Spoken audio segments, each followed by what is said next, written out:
अज्ञानतिमिरान्धस्य ज्ञानाञ्जनशलाकया चक्षुरुन्मीलितं येन तस्मै श्रीगुरवे नमः। श्रीचैतन्यमनोभीष्टं स्थापितं येन भूतले स्वयं रूपा कदा मह्यं ददाति स्वपदान्तिकम्।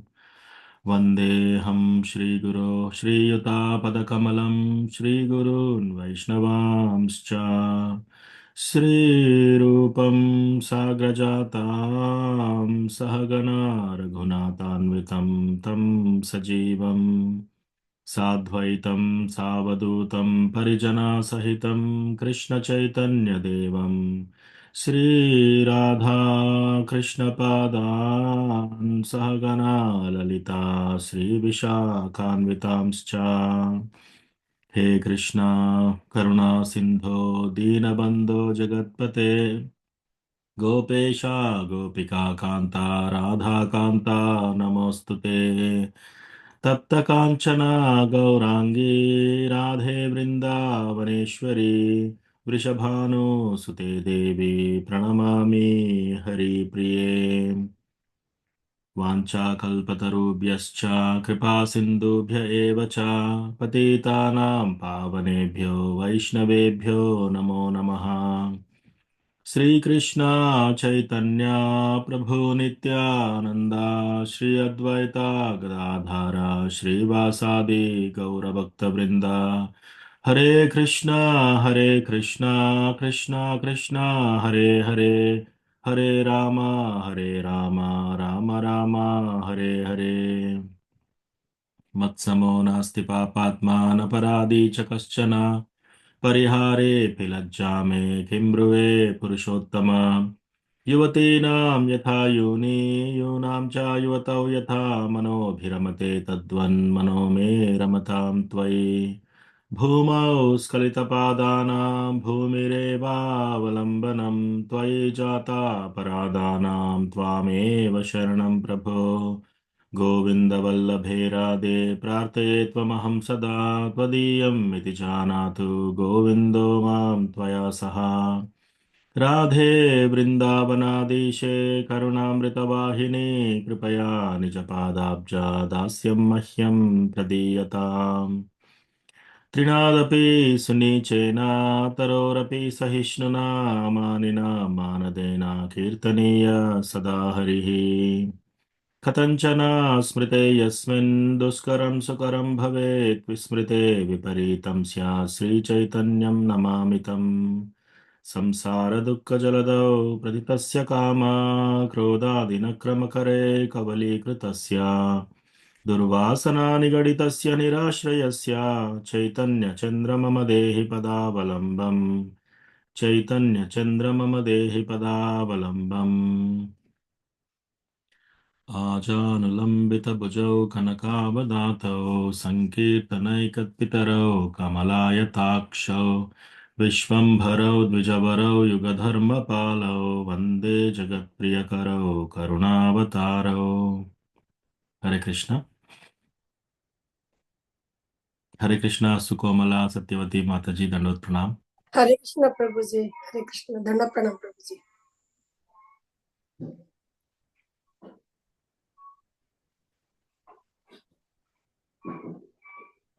నేను దీక్ష తీసుకున్నాను ప్రభుజీ. ఓ హరిబోల్ మాతాజీ ఎట్లా అయింది ఎప్పుడైంది? మధురైలో తీసుకున్నాను 31 మార్చి. అక్కడ గురుమహారాజు వచ్చారు కదా జయపతాక స్వామి, ఇండియాకి వెళ్ళాను. మొన్నే వచ్చాను ప్రభుజీ, 4 days అయింది ఇక్కడికి వచ్చి, హైదరాబాద్ అమెరికాకి వచ్చి. ఓ వండర్ఫుల్ మాతాజీ, చాలా మీ బ్లెస్సింగ్స్ కావాలి ప్రభుజీ మాకు. అదే చూశాను, సుకోమల సత్యవతి దేవిదాసి అని పెట్టారు పేరు ఇవాళ అని చెప్పి అడుగుదాం అనుకుంటున్నారు, మీరే చెప్పారు. Congratulations Mataji. Thank you Prabhuji, thank you Prabhuji. చాలా సంతోషం, చాలా సంతోషం. Thank you. దర్శనాలు కూడా చాలా బాగా అయ్యాయి ప్రభుజీ. ఏ రోజు అయింది మాతాజీ? 31 మార్చి ప్రభుజీ, మధురైలో. 31 మార్చ్. ఓకే. 28 వెళ్ళాము. రోజు గురు మహారాజ్వి అవన్నీ స్పీచెస్ అవన్నీ విన్నాము. తర్వాత పక్కనే ఇస్కాన్ టెంపుల్ పక్కనే గురు మహారాజ్కి ఒక భక్తుడి ఇంట్లో బస ఏర్పాటు చేశారు. అక్కడ మళ్ళీ స్పెషల్ దర్శనం ఇచ్చారు. సో అక్కడ శ్రీవత్స ప్రభుజీ కొంచెం తెలుసు మన శిక్షా గురువుకి, మురళీ ప్రభుజీకి. ఆయన ద్వారా మళ్ళీ స్పెషల్ దర్శనము తర్వాత అవన్నీ జరిగాయి. ఉమ్. సో వెళ్ళినందుకు చాలా సంతోషంగా ఉంది ప్రభుజీ. అంత దగ్గర నుంచి స్వామివారి దీవెన తీసుకోవడం నాకు చాలా ఆనందంగా ఉంది ప్రభుజీ. Wonderful Mataji, wonderful. అందరికి మన భక్తి వృక్షాలు కూడా రీసెంట్ గా హర్ నా గ్రేస్. అనుభవం చెప్పాలనిపిస్తుంది ప్రభుజీ. అక్కడ పక్కన అక్కడ వాళ్ళ భక్తుడి ఇంట్లో అయినప్పుడు అందరికి దర్శనం ఇస్తున్నప్పుడు ఆ రోజు నేను ఫీల్ అయిన ప్రభుజీ ఒక ఆరా లాగా ఒక లాంటి పవర్ ప్రభుజీ. గురు మహారాజ్ దగ్గరికి వెళ్ళేటప్పుడు ఒకలాంటి పవర్ ఆయన కళ్ళలోకి చూస్తూ ఉంటే అసలు నాకే తెలియకుండా అసలు ఒక శక్తి వచ్చినట్టు ఎండకు నడిచి వెళ్ళాం ప్రభుజీ. అన్ని మర్చిపోయినట్టు అయ్యి అసలు ఒక విధమైన పవర్ వెలుగు వచ్చేసింది ప్రభుజీ. నాకైతే అసలు ఒక విధమైన కాంతి అలా ఫీల్ అయిన ప్రభుజీ. మళ్ళీ దీక్ష తీసుకోవడానికి వెళ్ళేటప్పుడు కూడా నాకు క్యూలో నిల్చునేటప్పటి నుంచి నాకు అదే వచ్చింది ప్రభుజీ. నాకు జన్మ జన్మకు ఈ గురు మహారాజు ఉంటారనే ఆ శక్తి, కొత్త శక్తి వచ్చింది ప్రభుజీ నాకు. చాలా సంతోషం మాతాజీ, చాలా సంతోషం చెప్పాను. కంగ్రాచులేషన్స్. పంచుకోవాలనిపించింది మనం ప్రభుజీ. ఎన్ని కోట్ల జన్మలు ఎత్తిన తర్వాత అత్యంత భాగ్యవంతుడు గురువు యొక్క కృపాపాత్రులు అయిపోయి ఇట్లా దీక్ష తీసుకునే అవకాశం వస్తుంది. రీసెంట్ గా గ్రేస్ జ్యోతిరూప కమలా మాతాజీ కూడా దీక్ష తీసుకున్నారు. పేరేమి ఇచ్చారు ప్రభుజీ? జ్యోతిరూప కమలా దేవిదాసి మాతాజీ. కానీ మీ క్లాసెస్ నాకు వచ్చిన కొత్తలో మీ క్లాసెస్ లో జాయిన్ అయినప్పుడు మీరు చెప్పేవన్నీ చిన్న నాకు చాలా మనసుకు హత్తుకున్నాయి ప్రభుజీ. నిజంగా భగవంతుడు అంటే ఏంటి, ఏ విధంగా మనకు కృప చూపిస్తారని నాకు అప్పటి నుంచి బాగా ఇంట్రెస్ట్ అయింది ప్రభుజీ. అందుకని మిమ్మల్ని అడిగేదాన్ని భాగవతం తెలుగు క్లాసెస్ ఎక్కడైనా ఉన్నాయని. అప్పుడు ఎక్కడ మనకి అమెరికాలో టైంలో దొరకక నేను శేషాద్రిపురం బెంగళూరు నుంచి నేను కనెక్ట్ అయ్యాను తెలుగు భాగవతానికి. సో ఆ శిక్షా గురు మురళీ గోవింద దాస్ ప్రభుజీ ద్వారా నేను ఇది అయ్యాను. Wonderful Mataji. ISKCON Warangal temple కూడా ఎవ్రీ డే ఉంటుంది భాగవతం, తెలుగు భాగవతం క్లాస్ ఆన్లైన్ ఉంటుంది ప్రతిరోజు. దాదాపు ఒక గంట ముందు ఉంటుంది, ఈ టైంకి గంట ముందు ఉంటుంది. సో నేను 7 గంటలకా ప్రభుజీ? ఇండియా టైం 7 గంటలకా? India time 7:10 yeah. సో మీరు ఇంట్రెస్ట్ ఉంటే ఆన్లైన్ కాబట్టి మీకు జాయిన్ కావాలంటే రోజు అది జాయిన్ కావచ్చు. అందులో నేను వెనస్డే తీసుకుంటాను క్లాస్. అంటే ఇక్కడ టైం యూఎస్ టైం వెనస్డే అంటే Thursday morning India time, Wednesday సాయంత్రం మన టైం ఇక్కడ. సాయంకాలం ఇక్కడ మనకి వారానికి ఒకసారి నేను తీసుకుంటాను. రేపు వెనస్డే మనకి ఏకాదశి కూడా ఉంది ప్రభుజీ. మీకు ఇంట్రెస్ట్ ఉంటే ఈ మాతాజీస్ ఎవరైనా యాడ్ చేయొచ్చు మిమ్మల్ని గ్రూప్ లో, సో దట్ మీకు నోటిఫికేషన్స్ అవన్నీ వస్తాయి. అలాగే ప్రభుజీ. Thank you Prabhuji. అయితే నాకు చెప్పండి Prabhuji. Thank you Prabhuji. Thank you. Hare Krishna.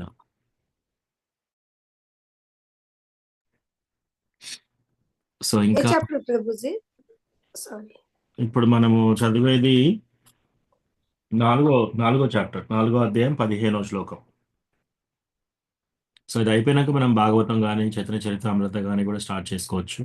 Chaitanya చరితామృతం చెప్పండి ప్రభుజీ, వింటే చాలా బాగుంటుంది అంట కదా. అది ఒకసారి మా అందరికి ఇంట్రెస్ట్ ఉంది ప్రభుజీ. ఎస్ మాతాజీ. భగవద్గీత అయిపోయినాక మనం చైతన్య చరితామృత స్టార్ట్ చేయొచ్చు. అలాగే ప్రభుజీ. సో ఈరోజు ఎవరికన్నా ఏమైనా ప్రశ్నలు ఉన్నాయా, టాపిక్స్ ఉన్నాయా డిస్కస్ చేసేది?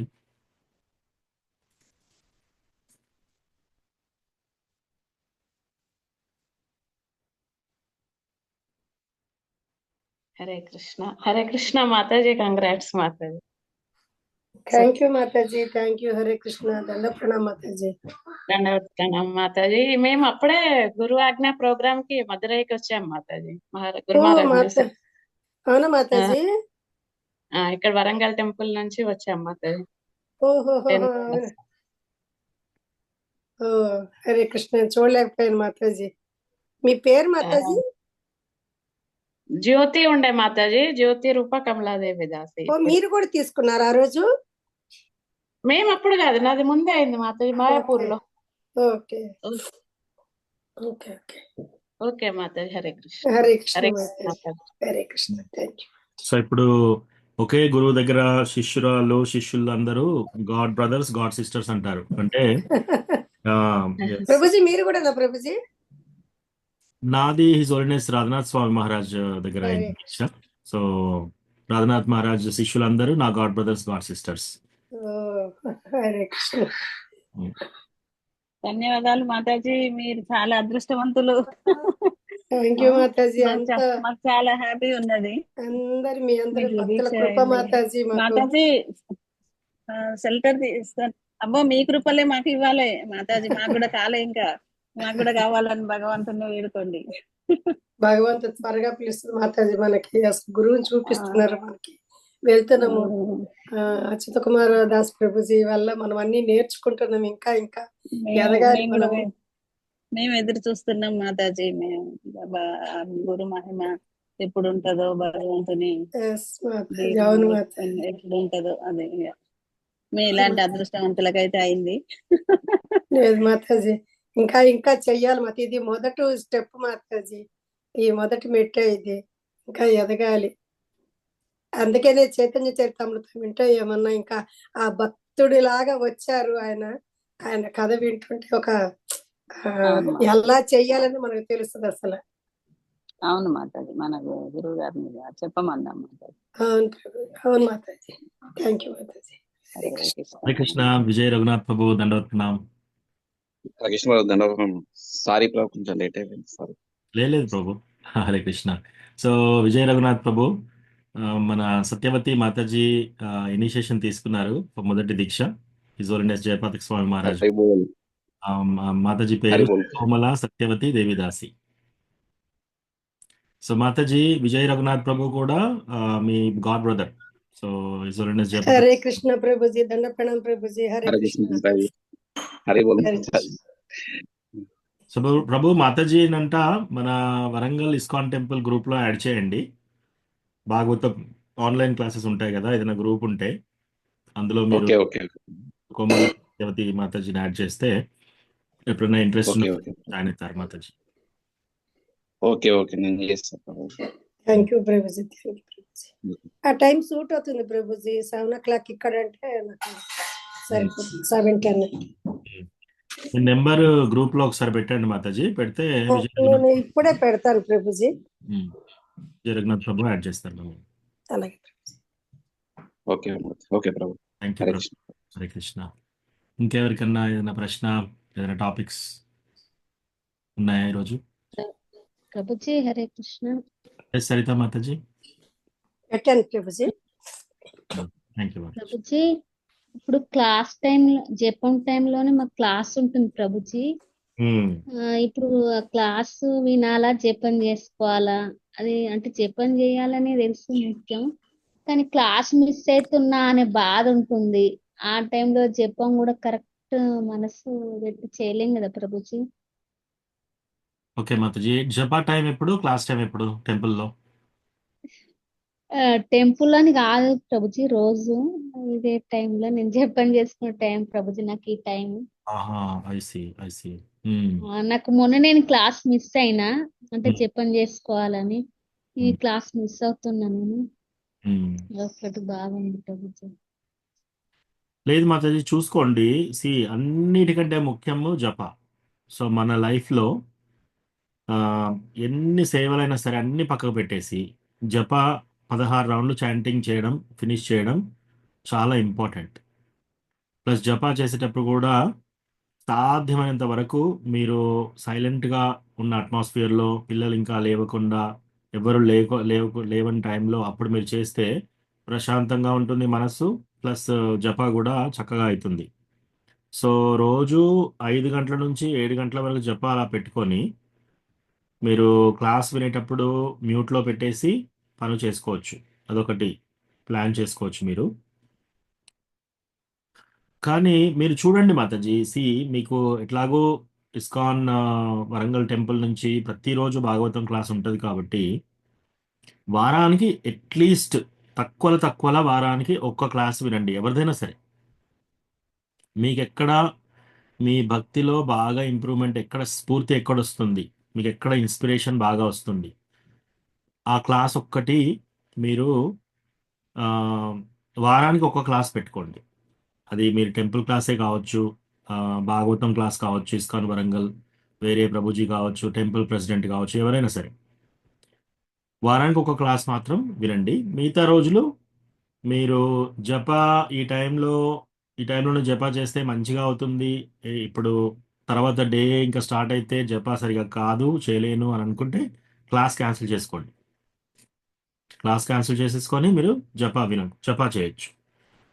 అట్లీస్ట్ నా క్లాసెస్ నేను రికార్డ్ చేస్తున్నాను కాబట్టి మీకు ఆ ప్లేలిస్ట్ ఉంటుంది.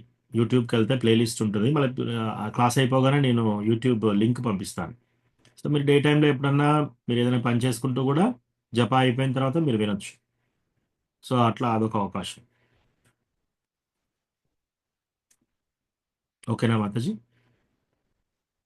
ఓకే ప్రభుజీ. ప్రయారిటీ మాత్రం జపాకి ఇవ్వాలి. Japa first priority.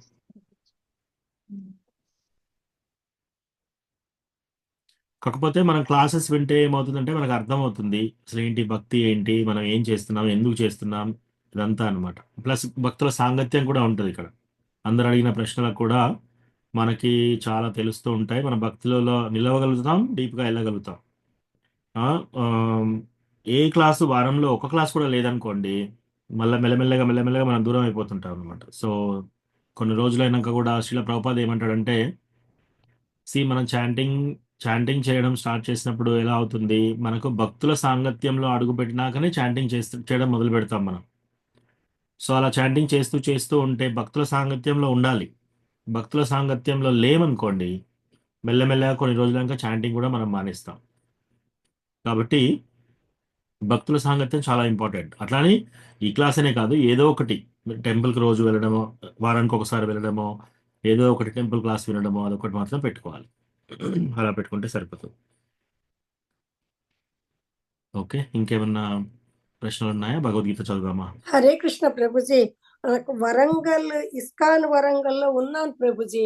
జ్యోతి మాతాజీ అని ఇక్కడ ఉన్నారు కదా ప్రభుజీ, ఎస్ మాతాజీ. ఆ మాతాజీ చేర్చారు ప్రభుజీ. ఇప్పుడు గుర్తొస్తుంది.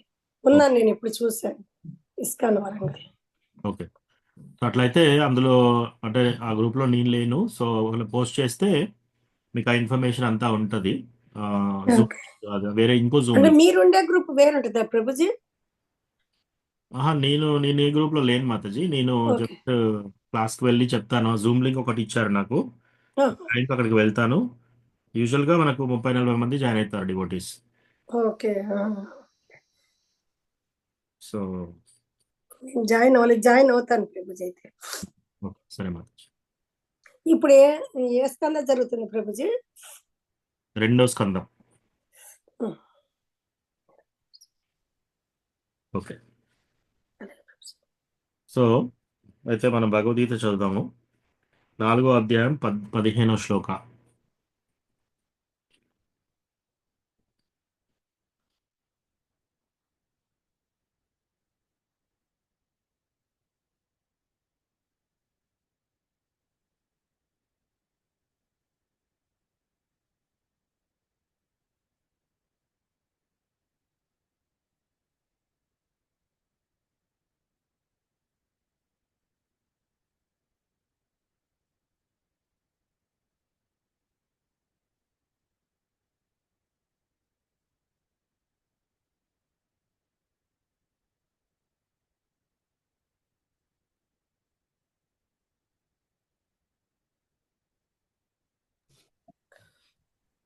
ఇంకొక చిన్న సందేహం ప్రభుజీ. ఎస్ మాతాజీ. ఇప్పుడు మనము ఒక దాని గురించి చెప్పుకునేటప్పుడు, భాగవతం గురించి కానీ ఏదైనా చెప్పుకునేటప్పుడు ఇప్పుడు మీలాంటి గురువులు చెప్తుంటారు కదా ప్రభుజీ, సడన్ గా భగవద్గీత శ్లోక తీసుకొని వచ్చి చెప్తారు. అలా చెప్పాలంటే ఎలా వస్తుంది ప్రభుజీ? సో అట్లా అంటే మాతాజీ ఒకటి ఏంటంటే మనము వినడము చదవడము మనం చదివేటప్పుడు ఎంత శ్రద్ధగా చదువుతున్నాము ప్లస్ చదివేటప్పుడు మనము నోట్ చేసుకోవాలి ఏదైనా పాయింట్ అక్కడ మనకు బాగా నచ్చింది అనుకోండి శిల ప్రభుపాద్ పర్పోర్ట్స్ లో రాస్తారు కదా ఆ, ఉమ్, భాష్యంలో ఉమ్, శ్లోకం చదివినప్పుడు ఆ మీనింగ్ చదివినప్పుడు మనకు మనకు ఓ ఈ ప్రాబ్లంకి ఈ సొల్యూషన్ ఇక్కడ చెప్పారు భగవద్గీత అని మీరు నోట్స్ లో రాసుకోవాలి రాసుకొని ఏదైనా శ్లోకం మీకు బాగా నచ్చింది అనుకోండి ఆ శ్లోకం అంటే ఆ ఆ శ్లోకం యొక్క అర్థము దాని యొక్క వాల్యూ మీకు బాగా నచ్చితే మీరు ఆ ఉమ్, శ్లోకాన్ని కంఠస్థం చేసుకునే లిస్ట్ లో రాసుకోవాలి సో కంఠస్థానికి కొన్ని శ్లోకాలు పెట్టుకోవాలి శ్లోకం నంబరు తర్వాత దాని యొక్క అర్థం ఆ మూడు అలా రాసుకొని ఒక్కొక్క పేజీలో ఒక్కొక్క శ్లోకం రాసుకోండి మీకు ఉమ్, నచ్చినాయండి భగవద్గీతలో ఒక 20-30 శ్లోకాలు భాగవతంలో ఒక 20-30 శ్లోకాలు మీ కెపాసిటీని బట్టి ఓకే కొందరికి జ్ఞాపక శక్తి ఎక్కువ ఉంటుంది కొందరికి తక్కువ ఉంటుంది కొందరికి శాస్త్రాలు చాలా ఈజీగా చదవగలుగుతారు చెప్పగలుగుతారు కొందరికి చాలా డిఫికల్ట్ అవుతుంది సో మన శాస్త్రంలో ఎంత పాండిత్యం ఉంది ఎన్ని శ్లోకాలు చెప్పగలుగుతారు ఇది మన భక్తికి దీనికి సంబంధం లేదు ఉమ్, ఉమ్. రైట్ జ్ఞాపక శక్తి. అంటే భక్తి ఎవరైనా సరే అంటే మామూలు కనిష్ట భక్తి మధ్యమ భక్తి ఉత్తమ భక్తి అనే 3 రకాల భక్తి స్టేజెస్ ఉన్నాయన్నమాట సో కనిష్ట భక్తి అంటే ఫస్ట్ ఎవరైతే భక్తిలోకి వస్తారో వాళ్ళు కనిష్ట భక్తులు సో రెండోది మధ్యమ భక్తులు ఎట్లా అంటే వాళ్ళు డివోటీస్తో ఎక్కువ ఉంటారు నాన్ డివోటీస్ని అవాయిడ్ చేస్తారు వాళ్ళ దగ్గరికి వెళ్ళరు వాళ్ళతో ఎక్కువ సంబంధాలు పెట్టుకోరు డివోటీస్తోనే ఎక్కువ ఉండేసి వాళ్ళు చాలా సీరియస్గా డివోషన్ చేస్తూ ఉంటారు అది మధ్యమ భక్తి ఉత్తమ భక్తులు ఎలా అంటే ప్యూర్ డివోటీస్ వాళ్ళు వాళ్ళు ప్యూర్ డివోటీస్ అని ఎలా అనబడతారు కొన్ని చెప్పారనమాట మన శాస్త్రాలలో శాస్త్రాలని ప్రమాణంగా చేసి శాస్త్రాలని శ్లోకాన్ని చూపించి మరి ఆన్సర్స్ ఎవరైతే చెప్పగలుగుతారో అది ఒకటి ఒక ఒక లక్షణం ఏది శుద్ధ భక్తుల యొక్క లక్షణం రెండోది ఏంటంటే వాళ్ళ యొక్క బిహేవియర్ సంఘంలో మనం డివోటీస్ అయ్యాము ఇనిషియేషన్ తీసుకున్నాము తిలకు ధోతి కుర్తా లేదా కంటిమాల మాతాజీస్ అయితే చీర అవన్నీ కట్టుకొని భక్తుల్లా వెళ్తున్నారు కానీ వాళ్ళ యొక్క బిహేవియర్ వాళ్ళ యొక్క ప్రవర్తన ఎలా ఉంది ఆ? సో ఒక పెద్ద గొప్ప భక్తుడికి ఒక మామూలు భక్తుడికి మనం ఏంటంటే వాళ్ళ ప్రవర్తన ద్వారా తెలుసుకోవచ్చు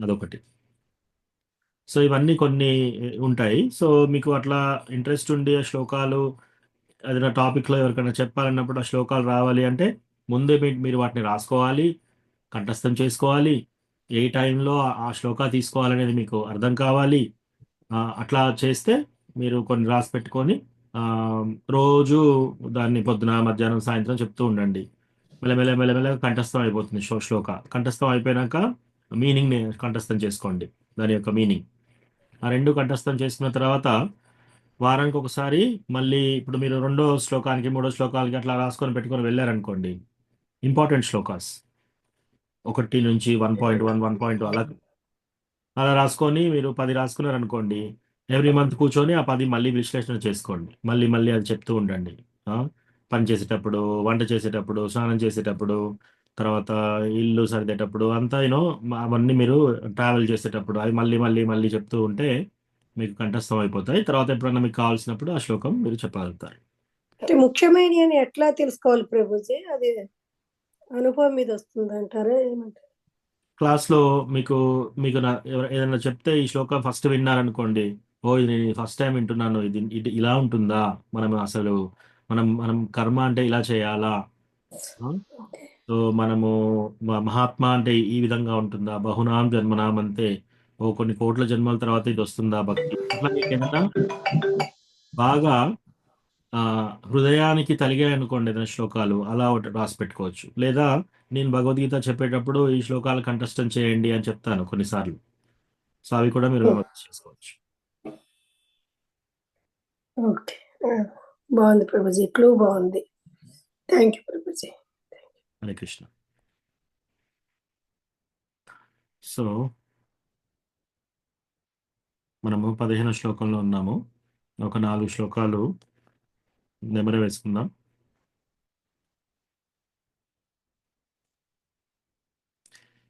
సో 11వ శ్లోకంలో కృష్ణ భగవానుడు ఏం చెప్తున్నాడు ఏ యథామాం ప్రపద్యంతే తాం స్తతైవ వజామ్యహం మమ వర్త్మాను వర్తంతే మనుష్యా పార్థ సర్వశః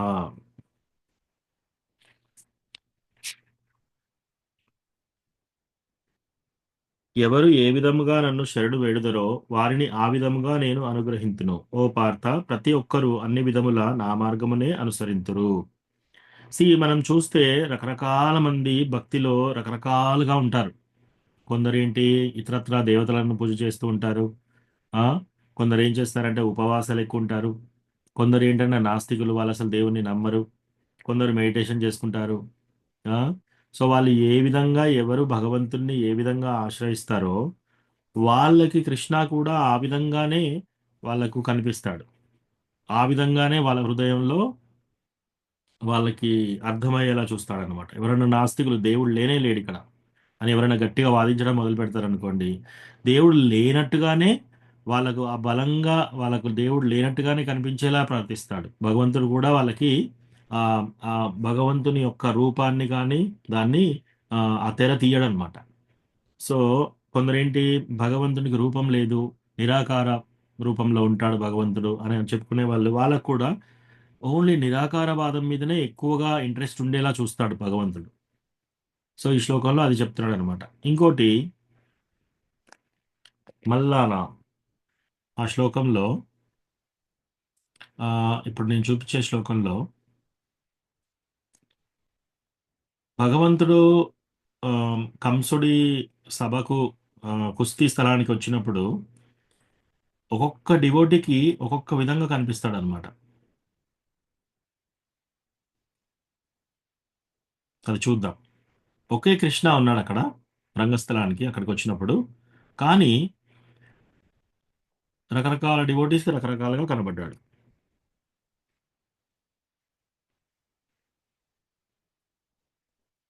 సో ఈ శ్లోకంలో శ్రీమద్ భాగవతం 10వ స్కందం 43వ చాప్టర్ 17వ శ్లోకం. మల్లానామశనేర్ణినాం నరవరే స్త్రీణాం స్మరో మూర్తిమాన్ గోపానాం స్వజనో సతాం క్షితిభుజాం శాష్టా స్వప్రియో శిశు మృత్యుర్భోజపతేర్విరాద విదుషాం తత్వం పరం యోగినాం వృష్ణీనాం పరదేవతేతి విదితో రంగం గతః సాగ్రజా.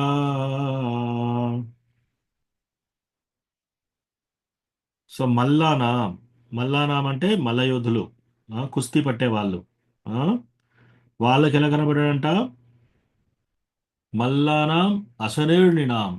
అశని అంటే లైటనింగ్, అంటే ఒక ఒక థండర్, మెరుపు ఎలా వస్తుంది ఆ మెరుపులాగా కనిపించాడు అనమాట కృష్ణ భగవానుడు. అక్కడున్న నృణాం, అక్కడున్న పురుషులకు ఎలా కనిపించాడు? అందరి పురుషులలో బెస్ట్ అన్నమాట. అందరి పురుషుల్లోకెల్లా చాలా అందమైన పురుషునిలాగా కనిపించాడు. జస్ట్ పురుషులకి. స్త్రీలకు ఎలా కనిపించాడు?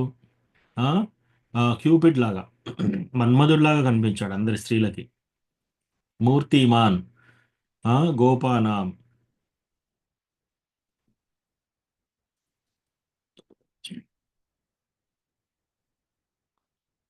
The various groups of people in the arena regarded Krishna in different ways when he entered with his older brother.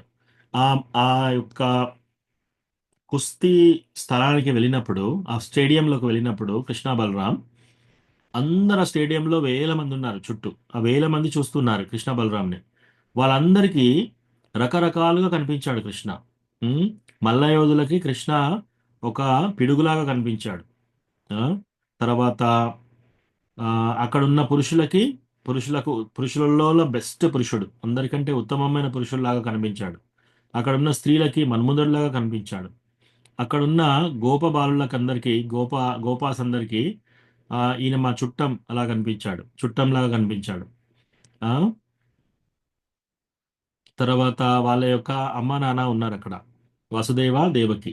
వాళ్ళకి నా యొక్క కుమారుడు పిల్లల్లాగా కనిపించారు వీళ్ళిద్దరు.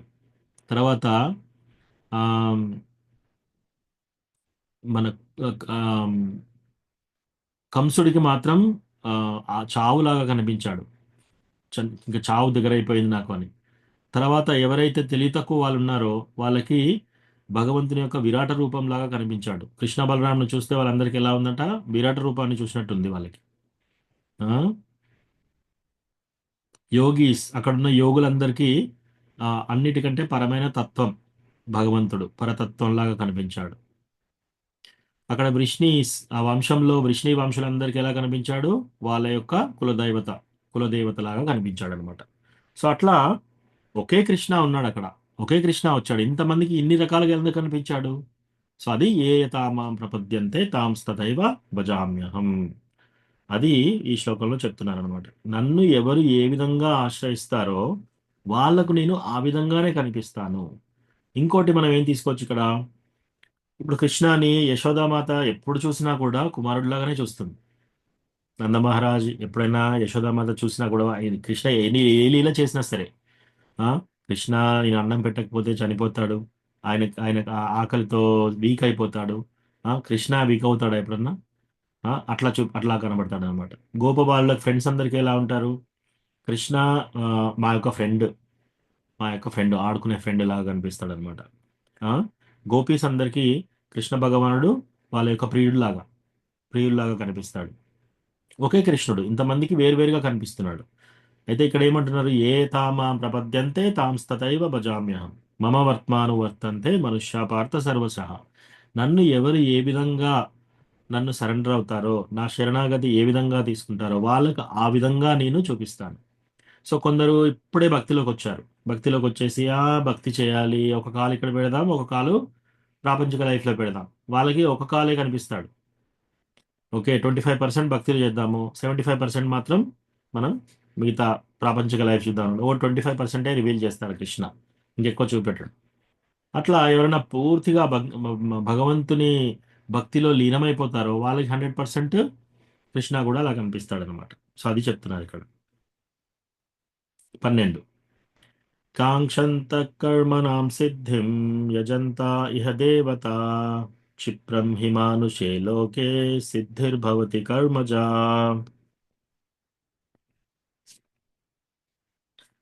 12వ శ్లోకం. లోకమున జనులు కామ్యకర్మల యందు జయమును గోరు కారణముగా దేవతలను పూజింతురు. ఈ జగమునందు వారు కామ్యకర్మలకు శీఘ్రముగా ఫలమును పొందుచున్నారు. సో కృష్ణ ఏమంటున్నాడు? ఈ లోకంలో జనులందరికీ కామ్యకర్మలు అంటే చాలా ఇష్టం.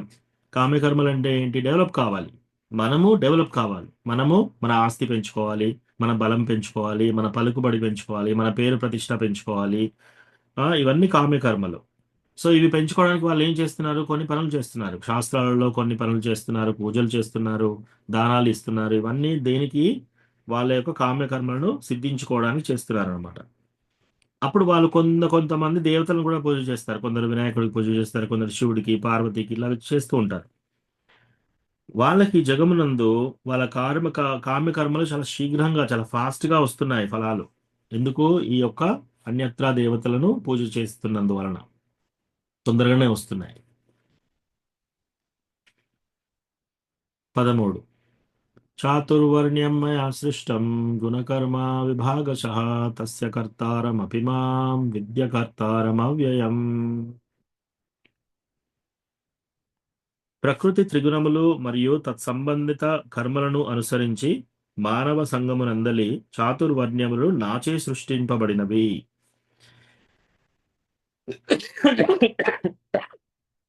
ఈ విధానమునకు నేనే కర్తనైనను అవ్యయుడను అగుటచే అకర్తగానే నన్ను నీవు తెలుసుకొనవలెను. సో ప్రకృతి త్రిగుణాల కారణంగా కొందరు సత్వగుణంలో, కొందరు రజోగుణంలో, కొందరు తమోగుణంలో ఉంటారు.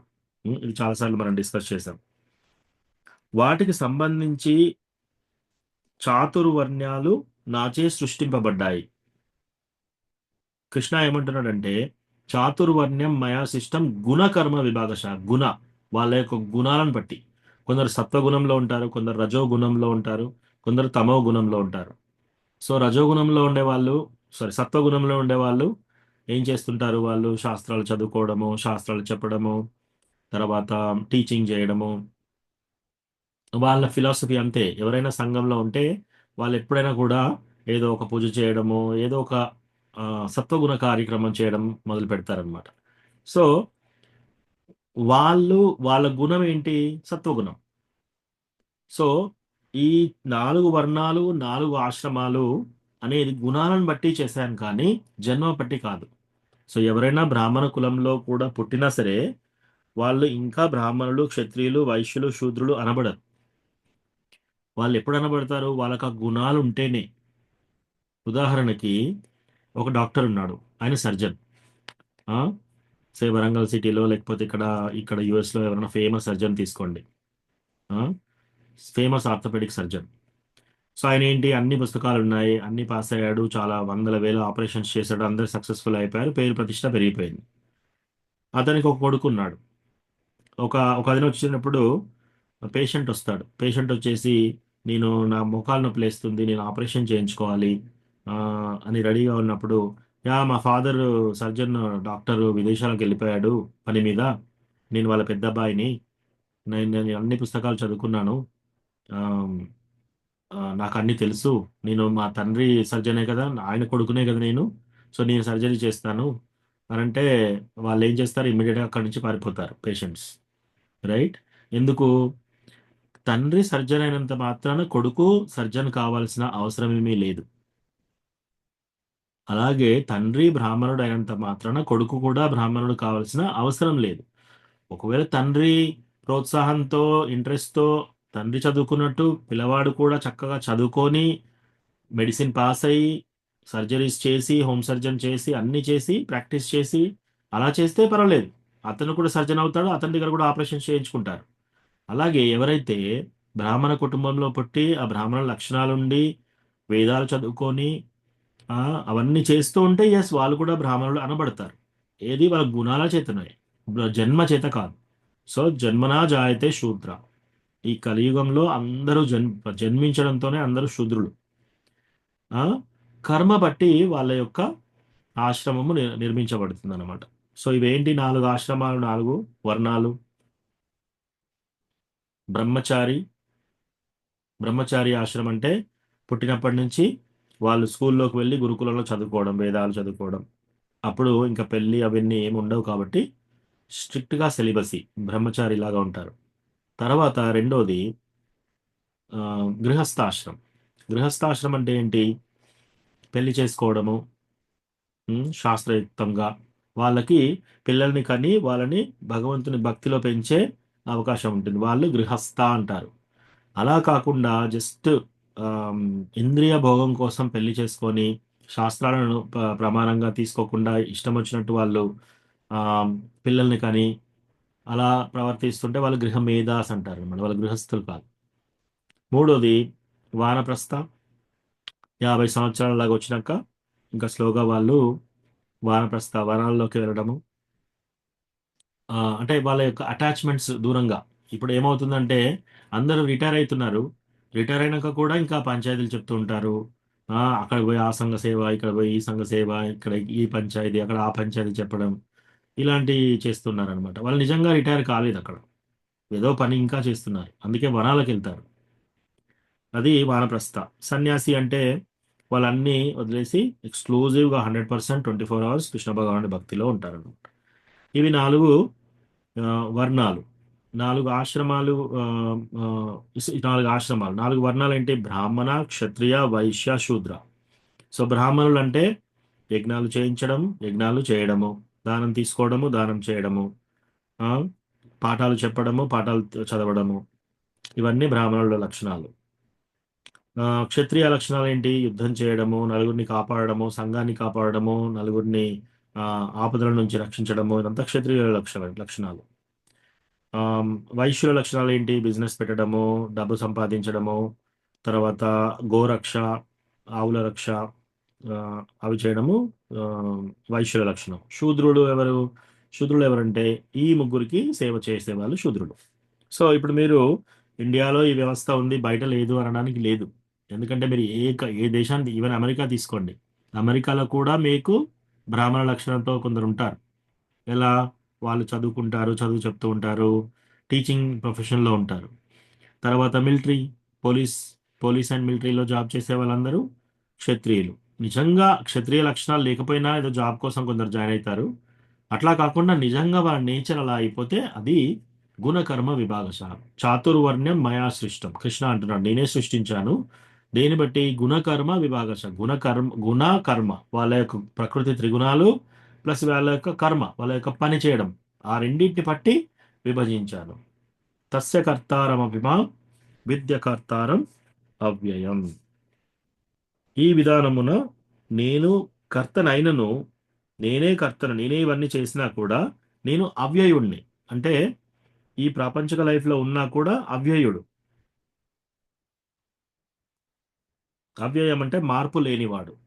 మార్పు లేనివాని కారణం చేత అకర్తగానే, నేను ఈ పనులన్నీ నేను సృష్టించినా కూడా అకర్తగానే నన్ను నీవు తెలుసుకోవాలి. అంటే దీని కట్టుబాట్లలో నేను ఉండను అని చెప్తున్నాడు ఇక్కడ. 14. నమాం కర్మాణి లింపంతి నమే కర్మ ఫలే స్పృహ ఇతి మాం యో విజానాతి కర్మభిర్న సబధ్యతే. నన్ను ఏ కర్మ ప్రభావితము చేయజాలదు, నేను ఎట్టి కర్మ ఫలమును ఆశింపను. నన్ను గూర్చిన ఈ సత్యము తెలిసిన వాడు సైతము కర్మఫలములచే బంధింపబడడు. సో కృష్ణ ఏమంటున్నాడు ఇక్కడ? నన్ను ఏ కర్మ కూడా ప్రభావితం చేయదంట. కృష్ణ భగవాను ఏ కర్మ కూడా ప్రభావితం చేయదు. మనల్ని చాలా కర్మలు ప్రభావితం చేస్తూ ఉంటాయి. మనము పెరుగుతున్నప్పుడు మనకు ఒక రకమైన ఇంట్రెస్ట్ ఉంటుంది.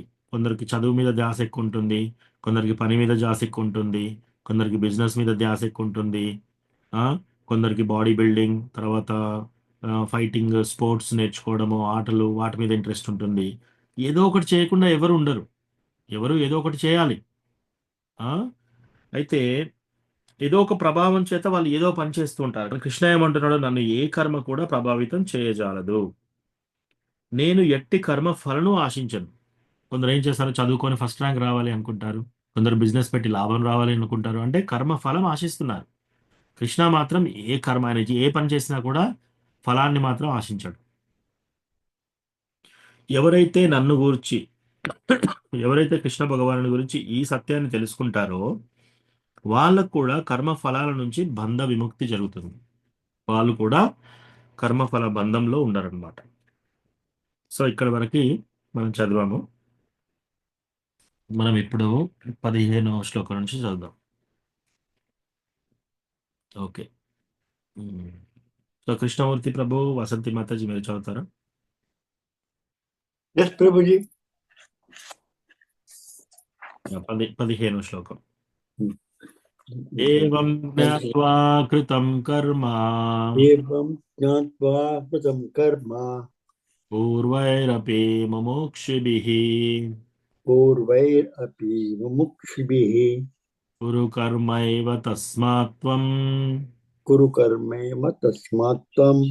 పూర్వై పూర్వతరం కృతం. Translation. All the liberated souls in ancient times acted with this understanding of my transcendental nature. Therefore, you should perform your duty, following in their footsteps. Thank you, Prabhuji. Thank you Mataji. So ఏం చెప్తున్నాడు కృష్ణ ఇక్కడ? ఏవం జ్ఞాత్వా కృతం కర్మ పూర్వైరపి ముముక్షుభిః కురు కర్మైవ తస్మాత్వం పూర్వై పూర్వతరం కృతం.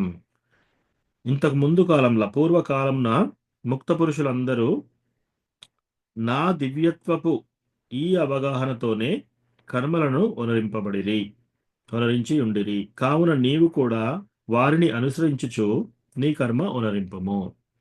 So ఇక్కడ కృష్ణ ఏమంటున్నాడంటే, పూర్వకాలంలో ఈ విషయాలు తెలుసుకొని ముక్త పురుషులు, ఎవరైతే ముక్తి సంపాదించుకున్నారో ముక్త పురుషులు, వాళ్ళు కృష్ణ యొక్క దివ్యమైన తత్వాన్ని తెలుసుకొని వాళ్ళ యొక్క పనులు అలాగా చేశారనమాట.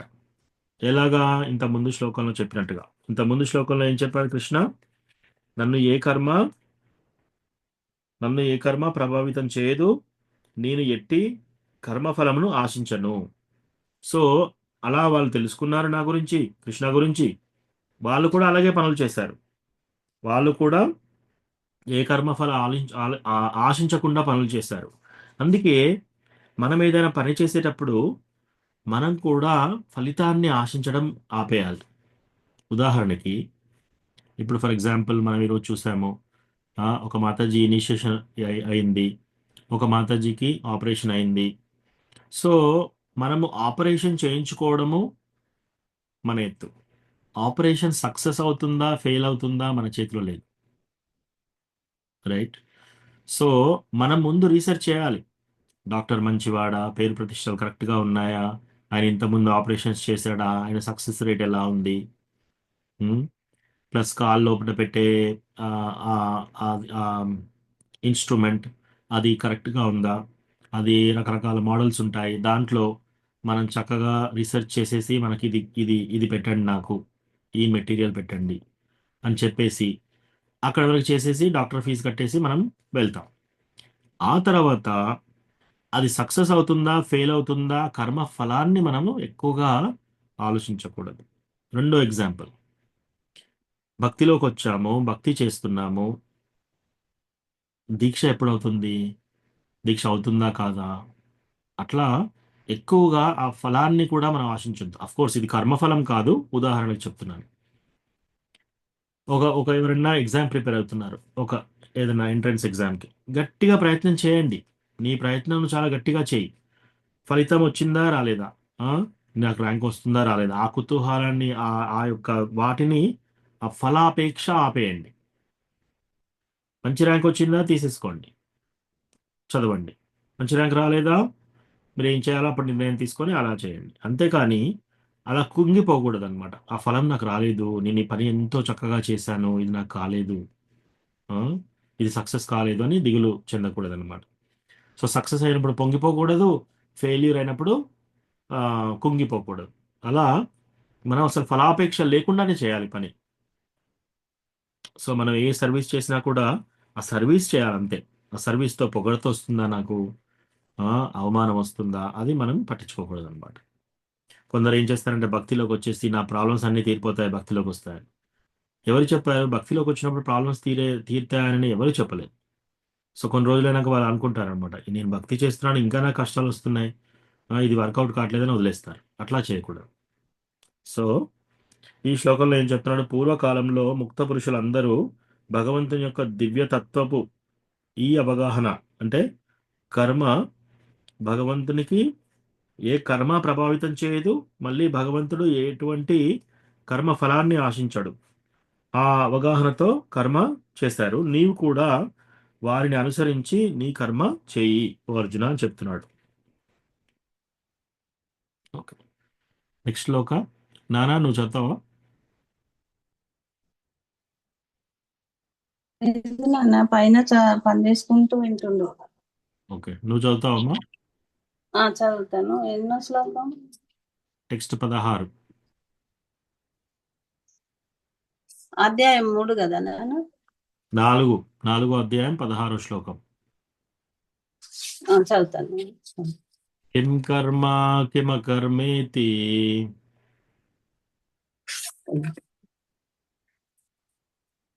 4:16.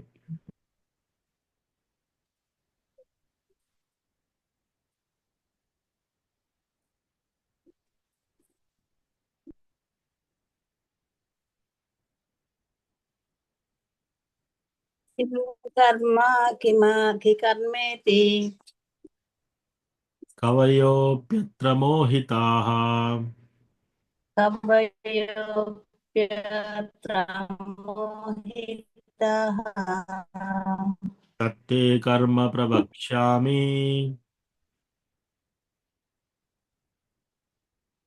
తత్తే కర్మ ప్రవక్ష్యామి యజ్ఞాత్వా మోక్షసే శుభాత్. యజ్ఞాత్వా మోక్షసే శుభాత్. Even the intelligent are bewildered in determining what is action and what is inaction.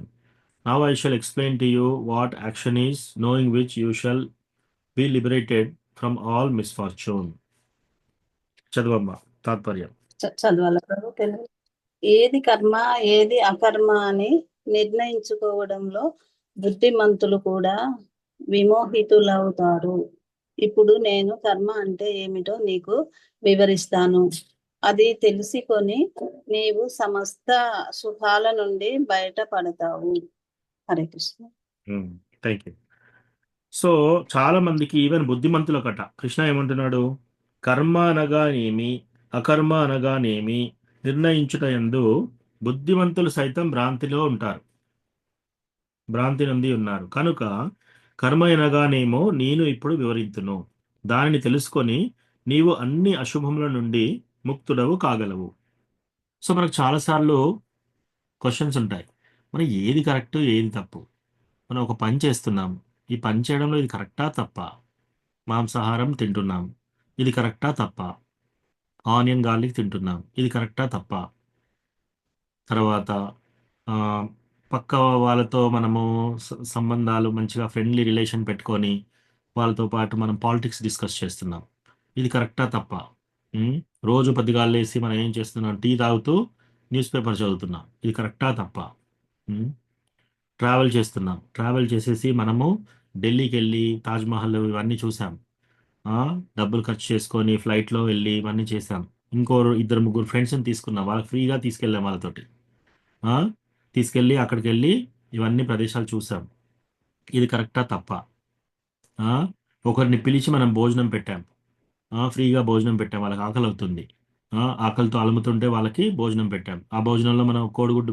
పెట్టాం ఇది కరెక్టా తప్ప. సో ఇట్లా ఇది కరెక్టా తప్ప అనేది తెలుసుకోవడం చాలా కష్టం. ఓ అర్జున, ఇప్పుడు నేను క్లియర్గా చెప్తాను అసలు కర్మ అంటే ఏంటి, పని అంటే ఏంటి, ఏ పని చేయాలి, ఆ, అదేంటో నేను ఇప్పుడు నీకు చెప్తాను విను అంటున్నాడు. కర్మ అనగానేమో మరియు అకర్మ అనగా ఏమో. సో కర్మ అంటే ఏంటి, అకర్మ అంటే ఏంటి, కర్మ ఆ, అకర్మ వాటి గురించి ఇప్పుడు కృష్ణ క్లియర్గా చెప్తాడు అనమాట. సో మనకు కూడా ఇది చదివిన తర్వాత మనకు కొన్ని సార్లు మనము జీవితాంతం మనము కొన్ని పనులు చేస్తున్నా కూడా, ఓ భగవంతుడు కర్మ అంటే ఇలా చెప్పాడు, అకర్మ అంటే ఇలా చెప్పాడు, కాబట్టి ఇది నేను భగవంతుడు చెప్పినట్టు చేస్తానని మనం చేంజ్ కావాలి. అది మన యొక్క ఇంట్రెస్ట్. కర్మ అనగా ఏమి అకర్మ అనగా ఏమి నిర్ణయించుట యందు బుద్ధిమంతులు సైతం భ్రాంతిలో ఉన్నారు కనుక కర్మ అనగానేమో ఇప్పుడు నేను వివరింతును, దానిని తెలుసుకొని నీవు అన్ని అశుభముల నుండి ముక్తుడవు కాగలవు. సో అది చెప్తున్నాడు అనమాట. సో మనకి ఇప్పుడు చాలా ఇంట్రెస్ట్ అనమాట, ఇప్పుడు చూడాలి కర్మ అంటే ఏంటిది అనేది మనం తెలుసుకోవాలి. విజయ్ రఘునాథ్ ప్రభు మీరు చదువుతారా? ఎస్ ప్రభు. 17 కర్మణో హ్యపి బోద్ధవ్యం కర్మణో హ్యపి బోద్ధవ్యం బోద్ధవ్యం చ వికర్మణః బోద్ధవ్యం చ వికర్మః అకర్మణశ్చ బోద్ధవ్యం అకర్మణశ్చ బోద్ధవ్యం గహనా కర్మణో గతిః. గహనా కర్మణో గతిః. The intricacies of action are very hard to understand. Therefore, one should know properly what action is, what forbidden action is, and what inaction is. చదవండి ప్రభు. కర్మరహస్యాలను అర్థం చేసుకోవడం చాలా కఠినం. అందుకే మనిషి ఏది కర్మయో ఏది వికర్మయో అది అకర్మయో చక్కగా తెలుసుకోవాలి. Thank you Prabhu. Thank you Prabhuji. So కృష్ణనే అంటున్నాడు చూడండి, మనకు అందుకే చాలాసార్లు మనకి డౌట్లో చాలా వరకు ప్రశ్నలు దేని మీద టాపిక్ మీద వస్తాయంటే కర్మ టాపిక్ మీద చాలా ప్రశ్నలు వస్తాయి. ఎందుకు? కృష్ణనే చెప్తున్నాడు, కర్మ గతులను అవగాహన చేసుకోవడం అత్యంత కష్టం. కృష్ణనే అత్యంత కష్టం అంటే నిజంగానే కష్టం అందరికీ. సో ఏది కరెక్ట్, అసలు కర్మ అంటే దీన్ని తెలుసుకోవడం అత్యంత కష్టమట. కనుక కర్మ అంటే ఏంటి, వికర్మ అంటే ఏంటి, అకర్మ అంటే ఏంటి, ఈ ముందు ఇవి తెలియాలి నీకు, ఇవి చక్కగా తెలుసుకోవాలి. కర్మ, వికర్మ, అకర్మ, ఈ మూడు పదాలు వాడారు. ఇవి తెలుసుకుంటే మనకు ఏది కర్మ, ఏది అకర్మ, ఏది వికర్మ అన్నీ మనకు క్లియర్గా తెలిసిపోతాయి అన్నమాట. సో అసలు ఫస్ట్ ఆఫ్ ఆల్ వాడి అర్థాలు ఏంటి, అవి ఏంటి కృష్ణ ఇప్పుడు మనకు చెప్తున్నారు.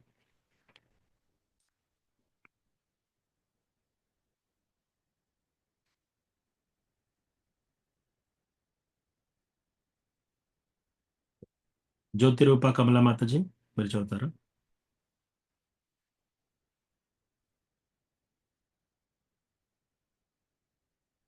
ప్రభుజీ చదువుతాం.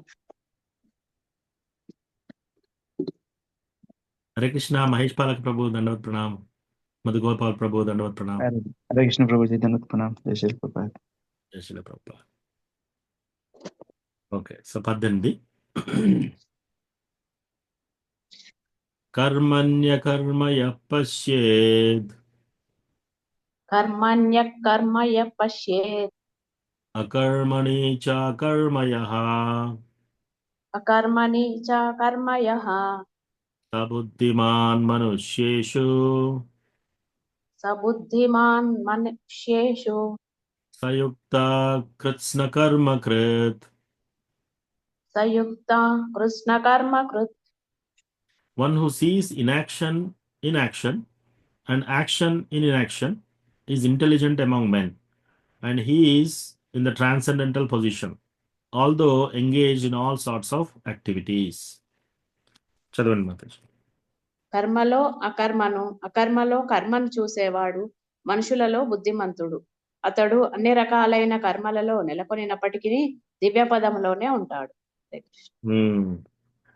సో కర్మయందు అకర్మను మరియు అకర్మయందు కర్మను గాంచువాడు మనుషులలో బుద్ధిమంతుడైన వాడు. మనం కర్మలో అకర్మ కాంచాలి, అకర్మలో కర్మను తెలుసుకోవాలి. అలా చేసిన వాడు బుద్ధిమంతుడు. అట్టివాడు అన్ని కర్మల యందు నియుక్తుడైనను దివ్యస్థితి ఎందే ఉంటాడు. సో కృష్ణ ఏమంటున్నాడంటే మనకి 3 తెలియాలి. ఫస్ట్ కర్మ అంటే ఏంటి తెలియాలి, అకర్మ అంటే ఏంటి తెలియాలి, వికర్మ అంటే ఏంటి తెలియాలి. ఇవి తెలిసిన తర్వాత కర్మయందు అకర్మని, పని చేసినా కూడా కర్మలో అకర్మను, మళ్ళీ అకర్మయందు కర్మను, ఈ రెండిట్లలో ఎవరైతే చూస్తాడో మనుజులలో బుద్ధిమంతుడు. కృష్ణ అనేది కఠినం అని చెప్పాడు కదా, సో కష్టము, నేను చాలా ఈజీగా మీకు చెప్తాను ఇప్పుడు. అట్టివాడు అన్ని కర్మల యందు నియుక్తుడైనను, అటువంటి వాడు ఆ బుద్ధిమంతుడు ఎటువంటి పని చేసినా సరే, ఈ అండర్స్టాండింగ్తో పనులు చేసినా సరే దివ్యస్థితి ఎందున్నవాడే యగును, దివ్యస్థితిలో ఉంటాడు. సో మీకు చిన్న ఈజీ ఎగ్జాంపుల్ చెప్తాను. కర్మ అంటే ఏంటి? కర్మ అంటే మంచి కర్మ. వికర్మ అంటే ఏంటి? వికర్మ అంటే చెడు కర్మ. సో ఒకటి కర్మ అంటే మంచి కర్మ, వికర్మ అంటే చెడు కర్మ, అకర్మ అంటే ఆ పని మనం చేసినా సరే అది చేయనట్టే. ఓకే, ఇంకా ఈజీగా తెలుసుకోవాలంటే, మనకు సింపుల్గా అర్థం కావాలంటే ఈ టాపిక్లో మనం ఎక్కువసేపు డిస్కస్ చేయాలి. మనకు సింపుల్గా అర్థం కావాలి అంటే 2 బ్యాంక్ అకౌంట్లు ఓపెన్ చేస్తాం మనం. సో మనం ఒక బ్యాంక్ అకౌంట్లో మనం 1000 రూపాయలు డిపాజిట్ చేసి రోజు నెలకి 1000 చేస్తున్నాం.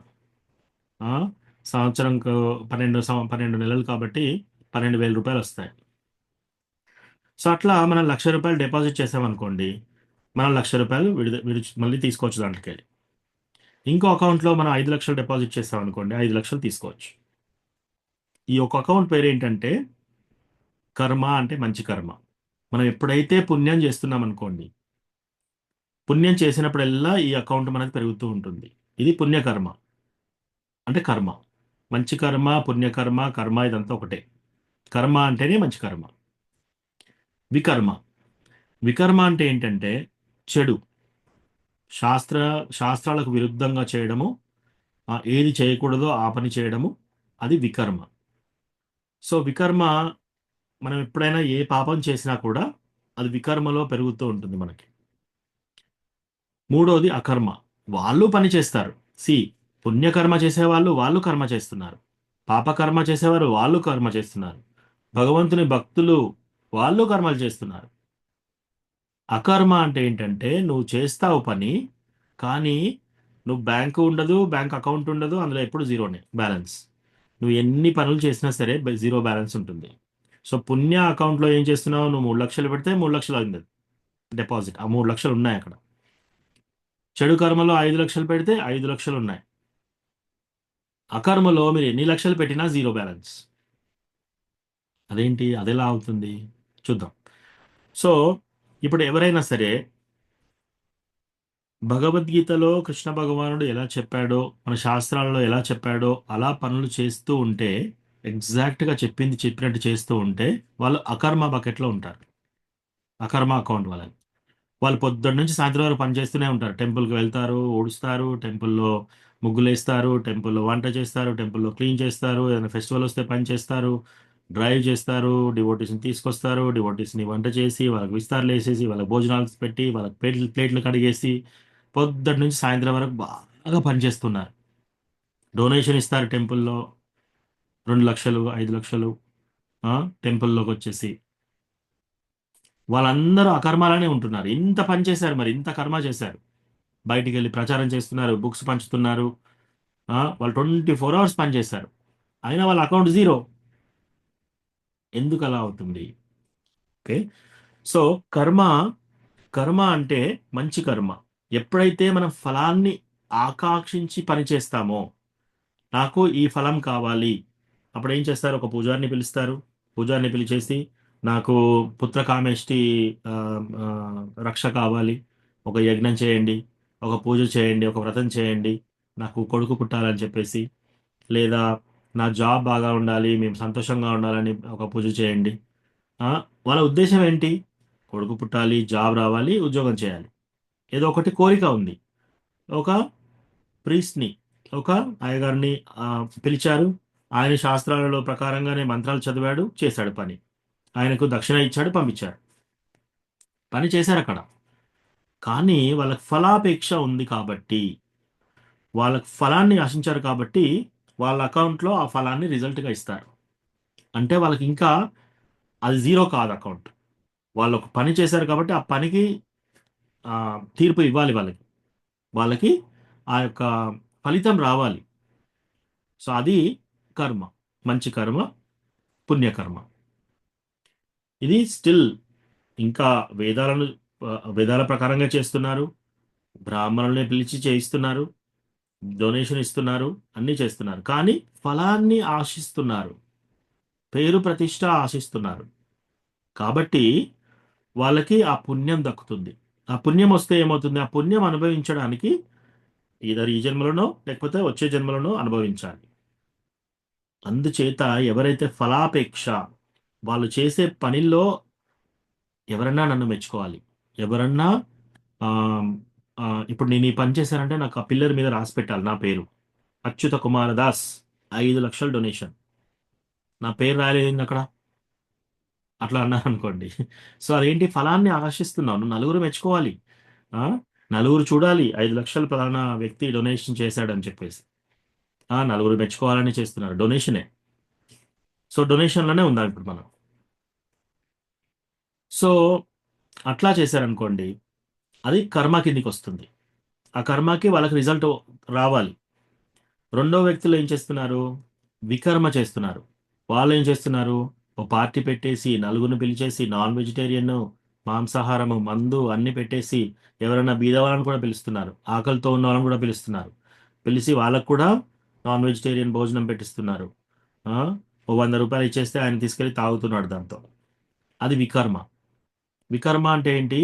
చెడు కర్మ. ఎస్, నువ్వు ఒక పని చేసావు, దాని రిజల్ట్ కూడా నీకు ఉంటుంది.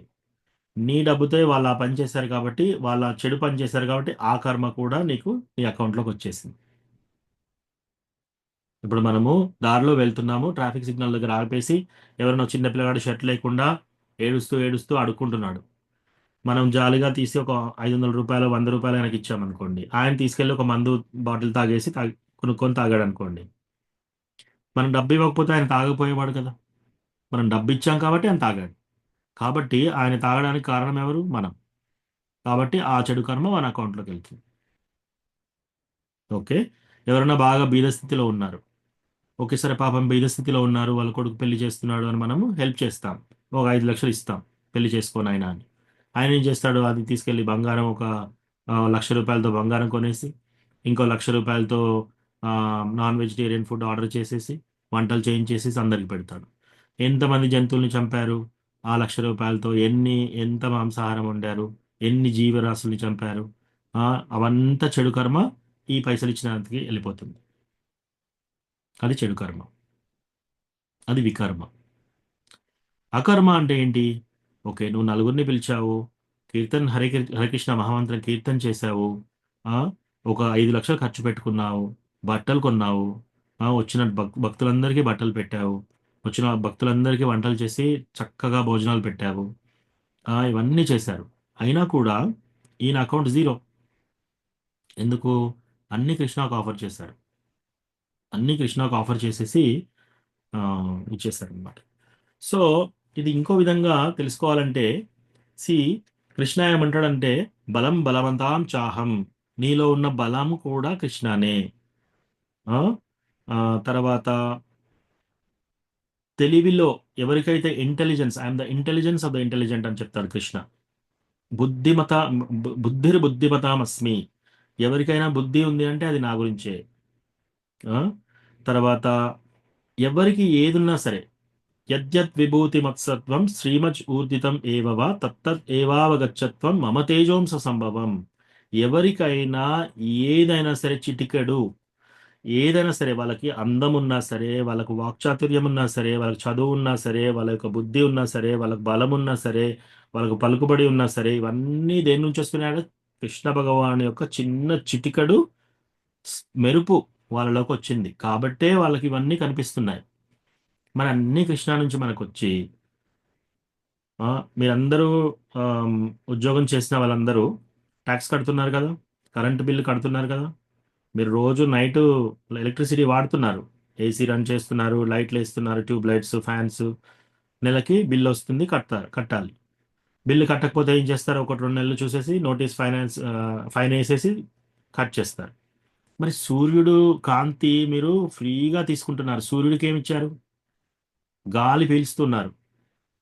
గాలి పీలవకపోతే అందరు చనిపోతారు. గాలి పీలుస్తున్నారు కానీ మరి ట్యాక్స్ కట్టారా మీరు గాలికి? వాయుదేవుడికి ఇచ్చారా? అది ఫ్రీగా ఎందుకు తీసుకుంటున్నారు? నీళ్లు తాగుతున్నారు, రోజు స్నానం చేస్తున్నారు, బట్టలు పిండుకుంటున్నారు, అన్ని చేస్తున్నారు, దానికి ట్యాక్స్ కట్టారా?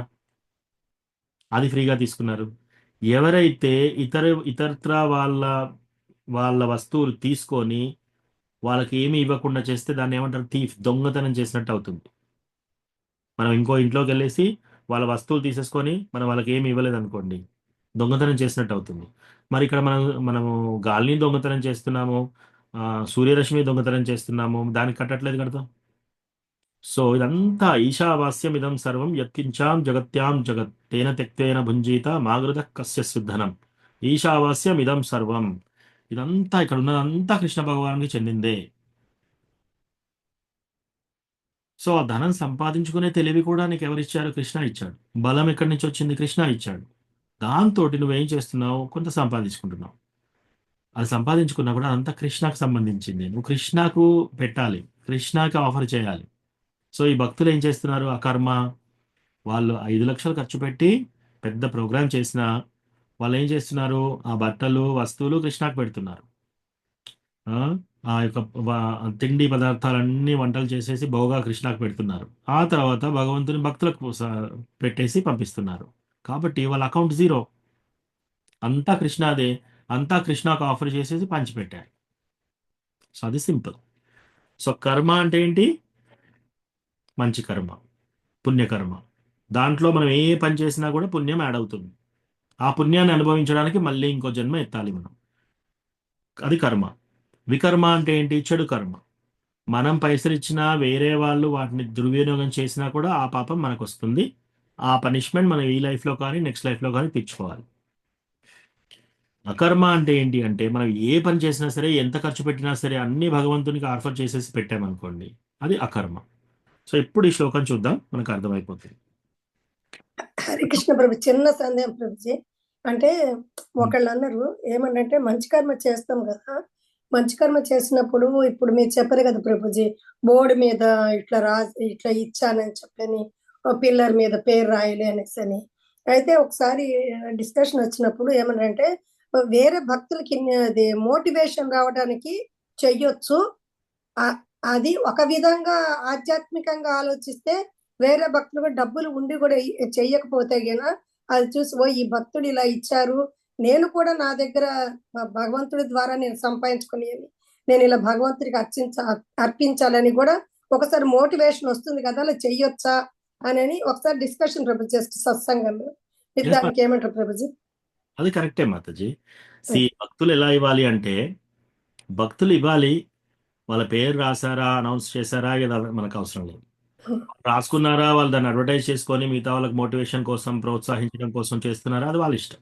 వాళ్ళ ఇష్టం. Okay, right. Very good. సరే, భక్తుల తరఫున మనం ఎలా ఇవ్వాలి అంటే, మనం డొనేషన్ ఇచ్చామా అయిపోయింది కదా, దాని గురించి మర్చిపోవాలి, వాళ్ళు రాసుకుంటే మనకు సంబంధం లేదు. సంబంధం లేదు. అది వాళ్ళు కూడా చేయాలి. ఎందుకు, ఇప్పుడు ఓ పలానా అతను 4 లక్షలు ఇచ్చారు, పలానా అతను 1 లక్ష ఇచ్చాడు అని అందరికి చెప్తుంటే వాళ్ళకి ప్రేరణ జరుగుతుంది. ఓ, ఈ ఓటీ ఇచ్చారా, చాలా ఇన్స్పిరేషన్, నేను కూడా ఇస్తాను. ఓ, ఈ డివోటీ చిన్న ఉద్యోగం చేస్తున్నాడు, ఈయనే ₹1,00,000 ఇచ్చాడా, మరి ఆయనకంటే పెద్ద ఉద్యోగం చేస్తున్నాను, నేను ఇంకా ఇస్తాను అని వాళ్ళు ఇస్తారు. అట్లా మోటివేషన్ కోసం వాళ్ళు ప్రణాళిక వాళ్ళు చేస్తూ ఉంటారు. అది కూడా ప్రణాళిక ఏంటి, భగవంతుని కోసం. కానీ వాళ్ళు ఇచ్చిన వాళ్ళు మాత్రం అలా చేయమని చెప్పకూడదు. ఆ, నా పేరు నేను వేయండి ఇచ్చాను, అని. నా పేరేది, నేను 2 లక్షలు ఇచ్చాను, నా పేరు రాలేదేంటి అని వెళ్ళి మనం అడగకూడదు అనమాట. దీంట్లో ఒక చిన్న స్టోరీ ఉంది. సో ఈ స్టోరీ నేను హర్ గ్రేస్ నితాయి సేవని మాతాజీ లెక్చర్లో విన్నాను. సో మాతాజీ ఒకసారి ఏం చెప్తున్నారంటే, ఒక వ్యక్తి 5 లక్షల డొనేషన్ అనానిమస్ అని పెట్టాడు అనమాట. అంటే డొనేషన్ చేశాడు కానీ నా పేరు పెట్టకండి, నేను ఎవరు డొనేషన్ చేశారో చెప్పకూడదు ఎవరికి. అయితే వాళ్ళు మైక్లో అందరు తీసుకుంటున్నారు అనమాట. ఈయన 10 లక్షలు, ఈయన 2 లక్షలు, ఈయన ₹10,000.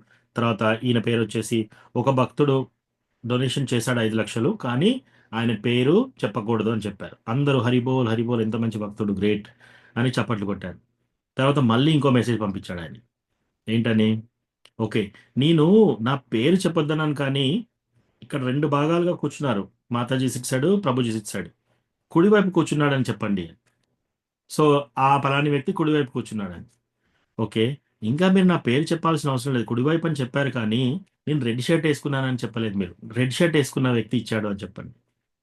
సో మూడోసారి మళ్ళీ అనౌన్స్ చేస్తారు, ఓ పలాని వ్యక్తి కుడి సైడ్ కూర్చున్నాడు, 5 లక్షలు డొనేట్ చేశాడు, ఆయన ఎర్ర షర్ట్ వేసుకొని కూర్చున్నాడు అని. అంటే దాని అర్థం ఏంటి, బేసికలీ ఆయన డొనేషన్ చేశాడు, అందరికీ ఏమీ లోపట ఏమీ ఎవరికి చెప్పొద్దు అని రాశాడు, కానీ ఏదో విధంగా తెలియాలి అని లోపట ఎంతో ఉంది, కొంచెం ఉంది. సో అట్లా కూడా మనం పెట్టుకోకూడదు అనమాట. మనం ఏదైనా పని చేసినప్పుడు మనము భగవంతుని ప్రీత్యర్థం పనిచేయాలి, అంతేకాని ఎదుటి వాళ్ళ ప్రశంసల కోసం వాటి గురించి చేయకూడదు. సో ఇది ఇస్కాన్ డివోటీ సర్కిల్లో. మీరు బయటికి వెళ్తే వినాయకుడి కానీ ఏదైనా టెంపుల్ కానీ కట్టినప్పుడు వాళ్ళు వచ్చేసి డొనేషన్ అడిగే వాళ్ళు, మీ ఇంటి పక్క వాళ్ళు 2 లక్షలు ఇచ్చారు, మీరు 2 లక్షలు ఇవ్వండి, అలా వాళ్ళు ఫోర్స్ చేసినప్పుడు మనం అస్సలు ఇవ్వకూడదు. ఎందుకు, వాళ్ళు ఏం చేస్తున్నారు, ఆ ఆ గణేషుని విగ్రహం తీసుకొని వెళ్ళేటప్పుడు ఊరేగిస్తూ వాళ్ళు ఏం ప్రసాదం పెడుతున్నారు, వాళ్ళు ఏం తాగుతున్నారు, ఏం చేస్తున్నారు, మ్యూజిక్ పెట్టి సినిమా పాటలు పెట్టేసి లాస్ట్కి వెళ్ళేసి ఆ డబ్బుల్ని ఏం చేస్తున్నారు, సరిగ్గా వాడుతున్నారా లేదా కూడా తెలియదు మనకి. సో టెంపుల్ కడతారు, టెంపుల్ కట్టినప్పుడు ల్యాండ్ తీసుకుంటున్నారు, ఏదో ఒక విగ్రహం పెట్టేస్తారు అక్కడ. దాంట్లో నిజంగా కథ జరుగుతుందా, కృష్ణ కథ నడిపిస్తున్నారా, రామకథ నడిపిస్తున్నారా, లేదు. ఏదో పేరు ప్రతిష్ట, పలాని వాళ్ళు టెంపుల్ కట్టించారు, ప్లస్ పిల్లర్స్ పైన రాసేస్తారు పేరు, వీళ్ళు ఈ వంశీకులు, వీళ్ళు ఈ టెంపుల్ని సంస్థాపించారు. సో అట్లా బిజినెస్ లాగా చేస్తున్నారు. సో అప్పుడు మనం అలా వచ్చి మనల్ని ప్రెజర్ చేసినప్పుడు కూడా నిజంగా విగ్రహారాధన కూడా కరెక్ట్గా చేస్తున్నారా, సరైన ప్రీస్ట్ ఉన్నారా, సరైన పద్ధతిలో ఉన్నారా, వాళ్ళు ఆ పూజ టైంకి జరుగుతుందా, భగవంతుడికి రోజు నైవేద్యం పెడుతున్నారా, అందరికీ ప్రసాదం పెడుతున్నారా, కథ చెప్తున్నారా, కీర్తన చేస్తున్నారా టెంపుల్లో, ఇవన్నీ పరిశీలించాలి మనం. ప్లస్ వాళ్ళ గురువు ఎవరు, వాళ్ళ గురువు ఆదేశం ప్రకారమే జరిగిందా, ఇది ఏదో వాళ్ళ ఇష్టం వచ్చినట్టు, వాళ్ళ గురువు లేకున్నా కూడా ఏదో ఒక ఆలోచన వచ్చేసింది, వాళ్ళు చేస్తున్నారా, ఇవన్నీ చూడాలి, మనం పరిశీలించాలి. లేకపోతే మనం ఏ బకెట్లోకి వెళ్తాం, కర్మ బకెట్లోకి వెళ్తాం. టెంపుల్ కదా, టెంపుల్కి ఇచ్చిన డొనేషన్ అంటే పుణ్యకార్యం. సో మనం పుణ్యం వస్తుంది, కానీ ఆ పుణ్యాన్ని కూడా మనం అనుభవించాల్సి వస్తుంది, ఇంకో జన్మెత్తాల్సి వస్తుంది. ఓకే, సో ఇక్కడ మళ్ళీ మళ్ళీ చదువుతాను, చదివినప్పుడు మీకు ఇది అర్థమవుతుంది. కర్మయందు అకర్మను మరియు అకర్మయందు కర్మను గాంచువాడు మనుజులలో బుద్ధిమంతుడు. ఇంకొక ఉదాహరణ ఇస్తాను. మిలిటరీ, ఎవరన్నా ఒక సోల్జర్ సైనికుడు మిలిటరీలో వెళ్ళేసి ఆయన శత్రువులను చంపాడనమాట, 100 మందిని చంపాడు, వచ్చి ఆయనకు మెడల్ ఇచ్చాడు అనమాట, పరమవీర చక్ర.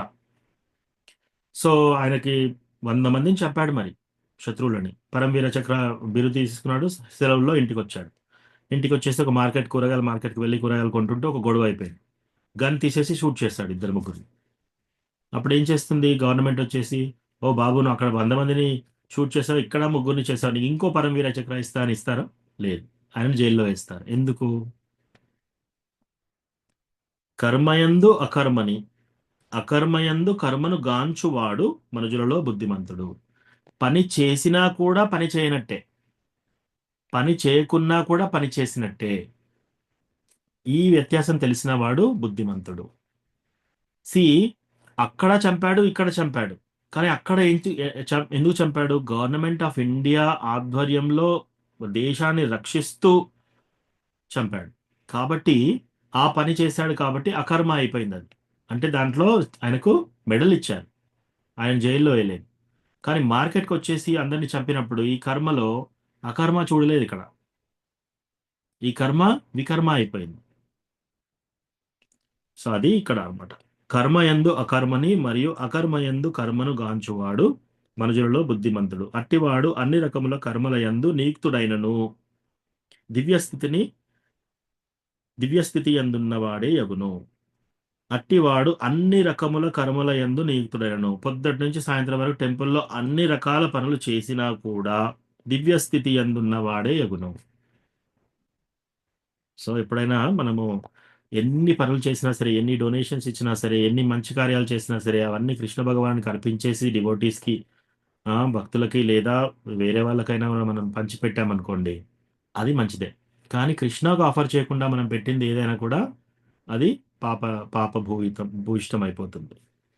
సో ఇక్కడ ఆపుదాము. నెక్స్ట్ వీక్ మళ్ళీ మనము మాట్లాడదాం. ఎవరికన్నా ఈ కర్మ టాపిక్లో ఏమన్నా ప్రశ్న ఉంటే చెప్పండి.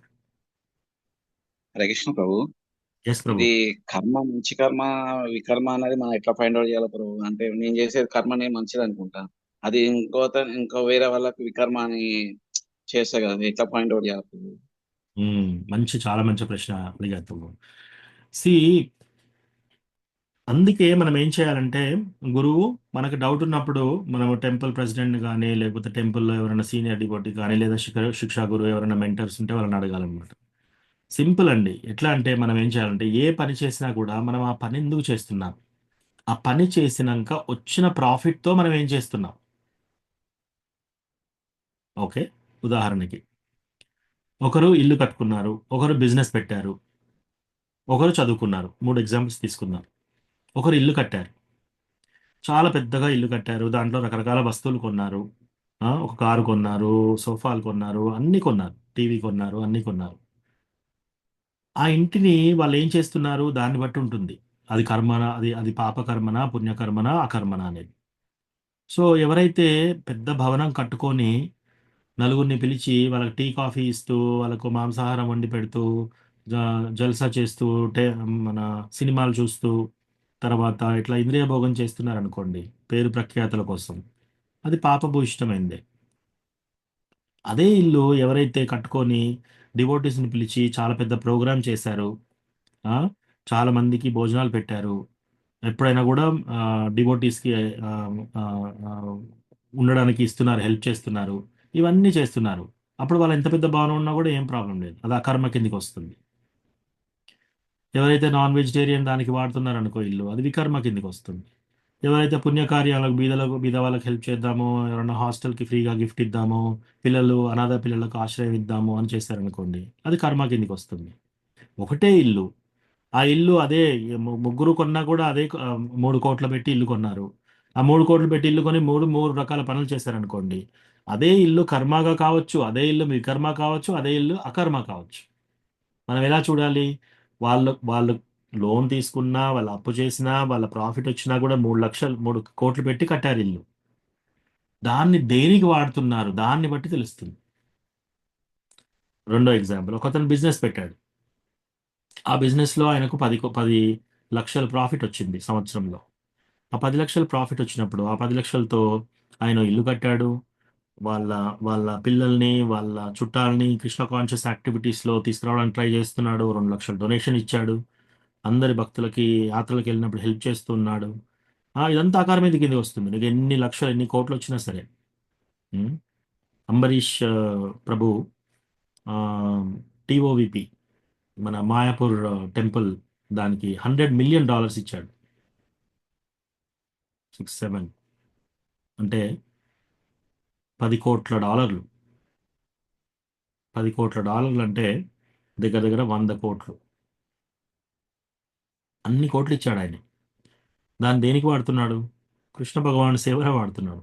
100 కోట్లు ఇచ్చినా సరే, 1000 కోట్లు ఇచ్చినా సరే ఆ, ఆయనకి కర్మ ఏమీ ఉండదు, అకర్మ. కానీ ఎవరైనా ఒక 10 రూపాయలే ఉన్నాయి ఆయన దగ్గర, ఆ 10 రూపాయలు వెళ్ళి ఒక బీడీ కొనుక్కొని తాగాడు అనుకోండి, ఆ 10 రూపాయలతో అది వికర్మ అయిపోతుంది. ఈయన 100 కోట్లు ఖర్చు పెట్టాడు, 100 కోట్లతో పెద్ద పని చేశాడు, కర్మ చేశాడు, అయినా కూడా అది అకర్మ అయిపోయింది. ఈయన 10 రూపాయలతో వెళ్ళి ఒక బీడీ తాగాడు, సో దాంతో కర్మబంధంలో ఉన్నాడు అనమాట. ఓకేనా ప్రభు, అది క్లియర్ అయిందా? ఓకే ప్రభు. ఇంకా Yes. కొంచెం డీప్ కావాలి కానీ బట్ టైం లేదనుకున్నా నెక్స్ట్ వీక్ కొంచెం లేదు, అంటే అడగండి మీకు ఇంకేమైనా ప్రశ్న ఉంటే అడగండి. మనం ఏ బిజినెస్ చేసినా సరే, మనం ఎంత పెద్ద గృహం కట్టుకున్నా సరే, మనం కారు కొన్నా సరే, కారు కొన్న తర్వాత కార్ని దేనికి వాడుతున్నాం దాన్ని బట్టి డిసైడ్ అవుతుంది, కర్మనా అది వికర్మనా లేకపోతే అకర్మనా అని. ఓకే ఓకే ఫ్రెండ్స్తో జల్సా తిరిగి పార్టీ చేసుకుంటున్నాం అనుకోండి కార్లో, వికర్మ కిందికి వస్తుంది. అట్లా కాదు, నేను నలుగురిని హెల్ప్ చేస్తాను, ఒకరు ఇంటి పక్కతను మూర్చపోయినప్పుడు నేను హాస్పిటల్లో చేర్పించాను, మా తల్లిదండ్రులకు హెల్త్ బాగలేకపోతే హాస్పిటల్ తీసుకెళ్ళి వాళ్ళని హాస్పిటల్లో ట్రీట్మెంట్ చేయించాను కార్ ద్వారా, కార్లో తీసుకెళ్ళానని, ఇదంతా పుణ్యకార్యం. సో పుణ్యకార్యంలో పుణ్యం వస్తుంది, పుణ్య అకౌంట్లో యాడ్ అవుతుంది. ఆ? మందు తాగి మాంసాహారం తిని కార్లో జల్సా చేసేసుకుంటే అది పాపకార్యం గతి అయిపోతుంది. అదే కారు డివోటీస్ని దర్శనానికి తీసుకెళ్ళి మళ్ళీ వాళ్ళు వచ్చేటప్పుడు వాళ్ళ ఇంట్లో డ్రాప్ చేసేసి, ఎవరైనా డివోటీ వెళ్తుంటే ఎయిర్పోర్ట్లో డ్రాప్ చేయడము, ఎయిర్పోర్ట్ నుంచి పిక్ చేయడము, డివోటీస్ సరఫరా చేయడము ప్రసాదం, దీనికి వాడారనుకోండి ఆ కర్మ వాళ్ళకి ఏది జీరో కర్మ, ఏది ఉండదు. ఒకటే కారు, అందరూ ముగ్గురికి కారే ఉంది. ఇదే ఏ పని చేసినా సరే, మనం పెద్ద ఇల్లు కొన్నా సరే, నగలు కొన్నా సరే, దుస్తులు కొన్నా సరే, వాటిని దేనికి వాడుతున్నాం అది ఇంపార్టెంట్. మనం ఎంత పర్సెంటేజ్ దేనికి వాడతామో అంత పర్సెంటేజ్లో కర్మలో చిక్కుకుంటాం, అకర్మలో చిక్కుకుంటాం, లేదా కర్మ వికర్మలో లేదా అకర్మలో ఉంటాం. ఓకేనా? చెప్పారు ప్రభుజీ, చాలా బాగా చెప్పారు. ఇంకోటి ప్రభుజీ, మొన్న మదురైలో మాకందరికి అకామిడేషన్, తర్వాత ఒకటి కన్వెన్షన్ హాలు, గురు మహారాజ్కి ఇచ్చిన ఇవి అంతా ఏం చేశారంటే, తంగమలై షోరూమ్ బంగారు షాప్ అతను మొత్తం ఇదంతా అది చేశారు ప్రభుజీ, ఆయన అంతా అరేంజ్ చేశారు. 2.5 నుంచి 3 crores దాకా అయిందంట. మొత్తం చెన్నై మొత్తము 60 షోరూమ్స్ ఉన్నాయట ప్రభుజీ. ఆయన ఎంత గొప్ప భక్తుడు ప్రభుజీ, అంత కోటిస్, అంత డబ్బులు ఉన్నాయి. వాళ్ళ పిల్లలు, భార్య, కొడుకులు, మనవాళ్ళు అందరూ ఆయనకు, ఆ గురు మహారాజ్ రాగానే ఆయన పాదాల దగ్గర కూర్చొని సేవ చేస్తున్నారు ప్రభుజీ. అసలు మాకైతే అసలు తెలియదు, ఫస్ట్ టైం చూస్తున్నాము. ఆ అబ్బాయి వాళ్ళ రెండో కొడుకు, ఫస్ట్ కొడుకు కూడా ఆ కింద కూర్చొని పాదాల దగ్గర కూర్చొని, ఎంత గొప్ప భక్తులు అంటే, ఆయన రాగానే ఇట్లా ఇట్లా వంగి దండం పెడితే, డబ్బులు ఇచ్చాము మేము అలా గుండె ఇలా చీల్చుకొని చెప్పకుండా ఇలా వంగి వంగి ఒదిగి ఒదిగి ఆయనకు సేవ చేయడం, వెళ్లే వరకు అలా ఉండడము, తర్వాత ఆయన చెప్తున్న ప్రతి మాటల గురు మహారాజు గురించి చెప్పడము, తర్వాత ఈయనకి ఎంత ఇష్టం అంటే అసలు గురు మహారాజు వెళ్ళి ఆయన భుజం మీద అసలు ఆయన దగ్గరికి ఎవరిని రానివ్వరు కంటే, ఆయన జాగ్రత్త కోసం గురు మహారాజుకి కొంచెం దూరంగా ఉంచుతారు, ఇన్ఫెక్షన్స్ ఏదైనా అవుతాయని. ఆయన భుజం మీద చేయడం, అది చేయడం చూస్తుంటే ఎంత అదృష్టవంతులు అనిపించింది. తర్వాత ఆయన ఒకటి వీడియో చూపించారు, ఎలాంటి, ఇప్పుడు మీరు చెప్తుంటే నాకు గుర్తొస్తుంది. అందరూ షాప్ లో బాయ్స్ 9 గంటలకల్లా వస్తారు కదా ప్రభుజీ, వాళ్ళందరూ వాళ్ళు ప్రేయర్ చేస్తున్నారు ప్రభుజీ. మనకు ఒక వీడియో చూపించారు, మాకు ప్రేయర్ చేసిన తర్వాత అందరికి ఒక జపాది ఒక డ్రాలో పెట్టున్నాయి, జప బ్యాగ్ తీసుకొని వాళ్ళు సిస్టమ్ 9 అంటే 9, 9:10 అంటే 9:10 ప్రేయర్ చేసిన తర్వాత కూర్చొని ఇలాగ కూర్చొని అందరు ఒకటే డ్రెస్లు వేసుకుంటారు కదా, జప 6 to 7 minutes చేస్తారు కదా.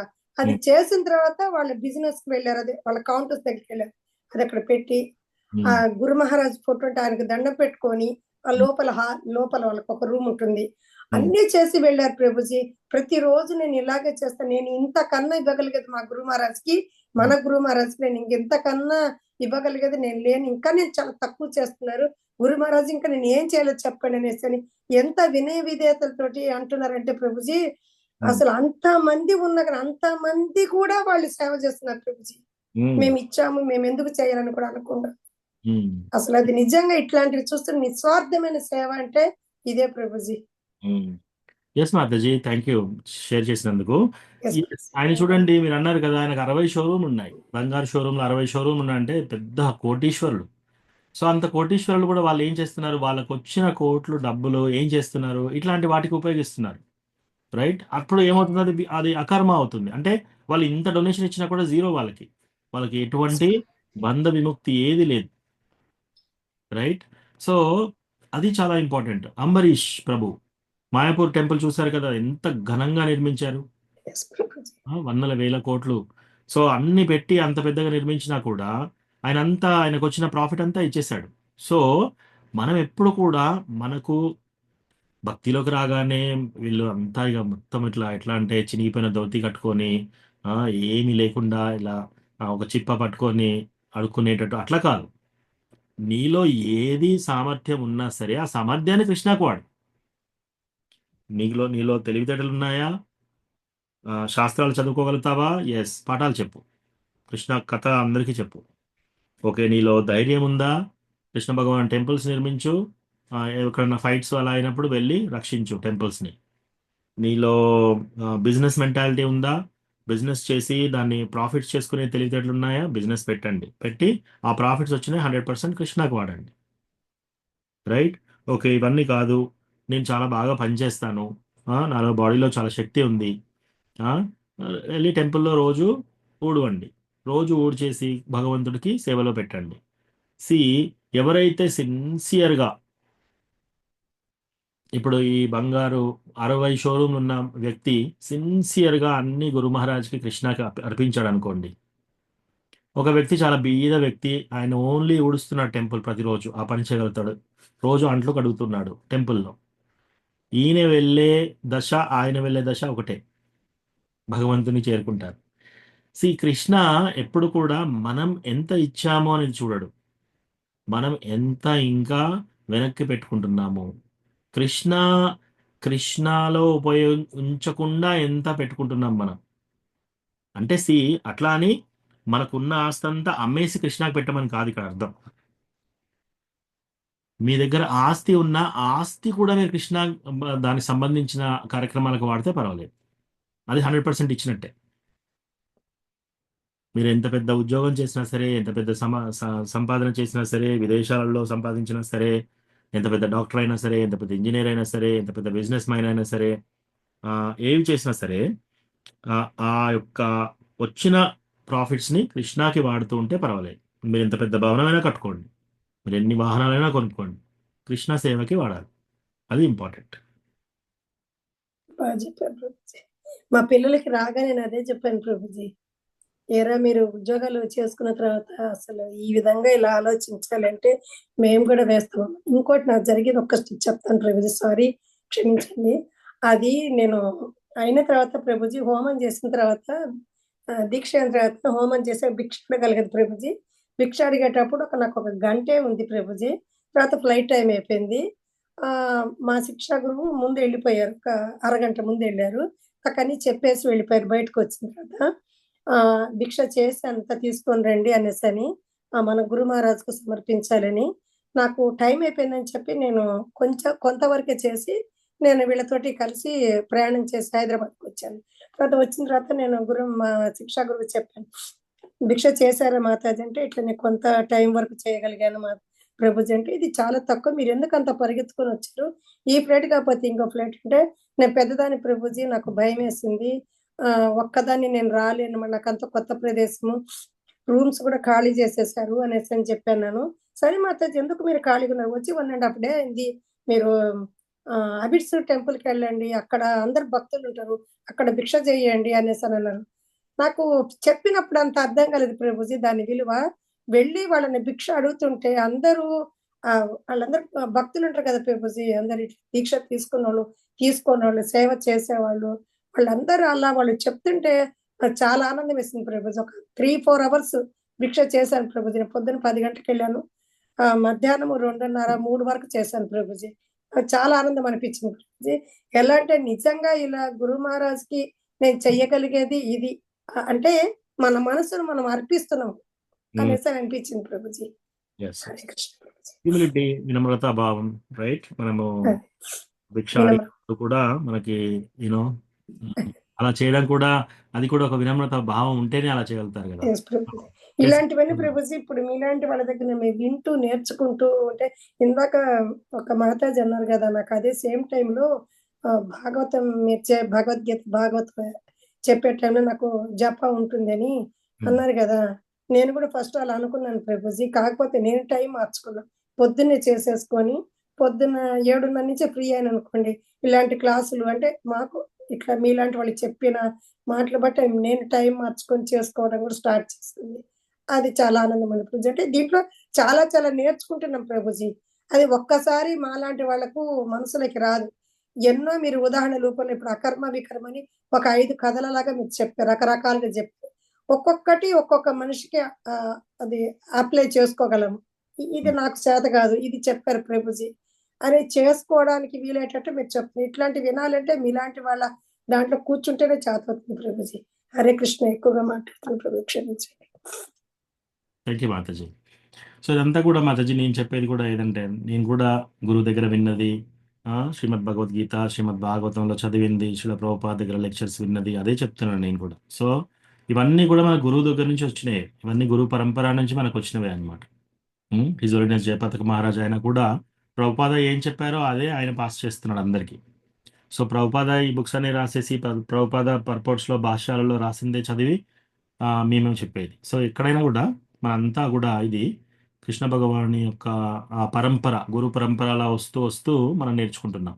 సో దాంట్లో ఆ కీర్తి ఘనత అంతా గురు మహారాజ్కి, తర్వాత శిల ప్రభుపాదులకే ఉంటుందన్నమాట. ఓకే, ఇంకెవరికన్నా ఇంకోటి ప్రభుజీ, ఇప్పుడు మీరు అంటే సారీ, ఇప్పుడు మీరు చెప్తున్నారు ప్రభుజీ, ఒక ఎగ్జాంపుల్ ప్రకారం అలా చెప్తున్నారు. మేము పుస్తకాలు చదివాము కానీ మాకు ఉండట్లేదు ప్రభుజీ, వెళ్ళిపోతున్నాయి. ఎందుకు వెళ్ళిపోతున్నాయి అర్థం కావట్లేదు. అంటే ప్రాక్టీస్ చేస్తూ ఉండాలి. అయ్యి మనసులో అది పెట్టుకొని ఉంటేనే అది అవుతుంది అనేసి అని అర్థమవుతుంది. కానీ ఎందుకు వెళ్ళిపోతున్నాయి అంటే మళ్ళీ ఆ ఎగ్జాంపుల్ గుర్తురాదు ప్రభుజీ. అది ఎలా సాధన మీదనా ఏంటి అనేసి అని ఒకసారి నాకు సందేహం వస్తుంది ప్రభుజీ. ఎస్ మాతాజీ, ఏ యథామాం ప్రపద్యంతే తాం తథైవ భజామ్యాహం. సో కృష్ణ కూడా ఎవరు ఎంత సరెండర్ అవుతే, ప్లస్ గురు కృప ప్లస్ వైష్ణవ బ్లెస్సింగ్స్, వీటన్నిటితో ఇవి వస్తాయి అన్నమాట. ఇవి మనంతటా మనము నేర్చుకుని మనంతటా మనము సాధించుకునేవి కావన్నమాట. ఇవేంటంటే కృప, గురువు దగ్గర నుంచి వచ్చిన కృప ద్వారానే మనము ఇది తెలుసుకోగలుగుతాం, మనకి ఇది గుర్తొస్తుంది, ఆ టైంలో మనం చెప్పగలుగుతాం. అంటే సేవ చేస్తుంటేనే ఇవి గుర్తుంటాయా ప్రభుజీ? అంటే వైష్ణవ సేవ, గుడి సేవ చాంటింగ్ చేయడం కూడా అన్ని కలిపి మాతాజీ, భక్తిలో మనం ఎంత సిన్సియర్గా ఉన్నాం, ఎంత సీరియస్గా ఉన్నాం, తద్వారా మనకు వస్తుంటాయి. కొందరికి ఇవి లేకపోయినా సరే, మీరు వెళ్ళి, నేను చెప్పాను కదా ఆల్రెడీ ఉదాహరణ, కొందరు టెంపుల్లో ప్రతిరోజు భాగవతం క్లాస్ ఇస్తారు, ఒకరు ప్రతిరోజు టెంపుల్లో ఓడుస్తారు.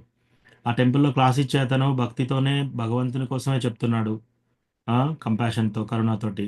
అట్లాగే టెంపుల్లో ఊడ్చే అతను, ఆయనకి ఏమి చదువు రాకపోయినా సరే ఆయన ఊడుస్తున్నాడు, కానీ భగవంతుడి టెంపుల్ చాలా శుభ్రంగా ఉండాలి, ఈ సేవ నేను భగవంతునికి ఇస్తున్నాను. ఈ రెండు ఈక్వల్ సేవ. సో నాకు ఇది గుర్తుండాలి అనేది అట్లా ఏమీ లేదు. సో సర్వస్య చాహం హృది సన్నివిష్టో మత్త స్మృతిర్జ్ఞానం అపోహనం చ. సో ఈ శ్లోకంలో కృష్ణ ఏమంటున్నాడు? మత్త స్మృతిర్జ్ఞానం అపోహనం చ, నా నుంచియే జ్ఞాపక శక్తి, స్మృతి జ్ఞానం అపోహనం చ, మతిమరుపు, జ్ఞానము, జ్ఞాపక శక్తి, మతిమరుపు మరియు స్మృతి అన్నీ కూడా నా నుంచే వస్తున్నాయి. సో ఎవరన్నా ఇవి గుర్తు పెట్టుకోవాలని చెప్తున్నారు అంటే అది కృష్ణ నుంచి. సో దాంట్లో కృష్ణ భగవానుని యొక్క కృప, గురువు యొక్క కృప, వైష్ణవుల యొక్క బ్లెస్సింగ్స్. ఓకే మాతాజీ. ప్రభుస్ ఇంకెవరన్నా వేరే మాతాజీ ప్రభుజీస్ ఇంకేమన్నా ప్రశ్న ఉందా?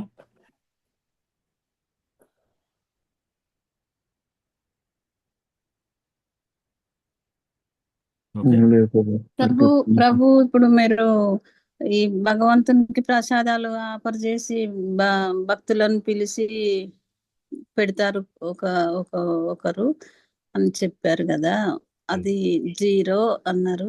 దేనికి అదేమన్నా తప్ప ప్రభుజీ? జీరో నాకు అంటే అర్థం బంధనం జీరో.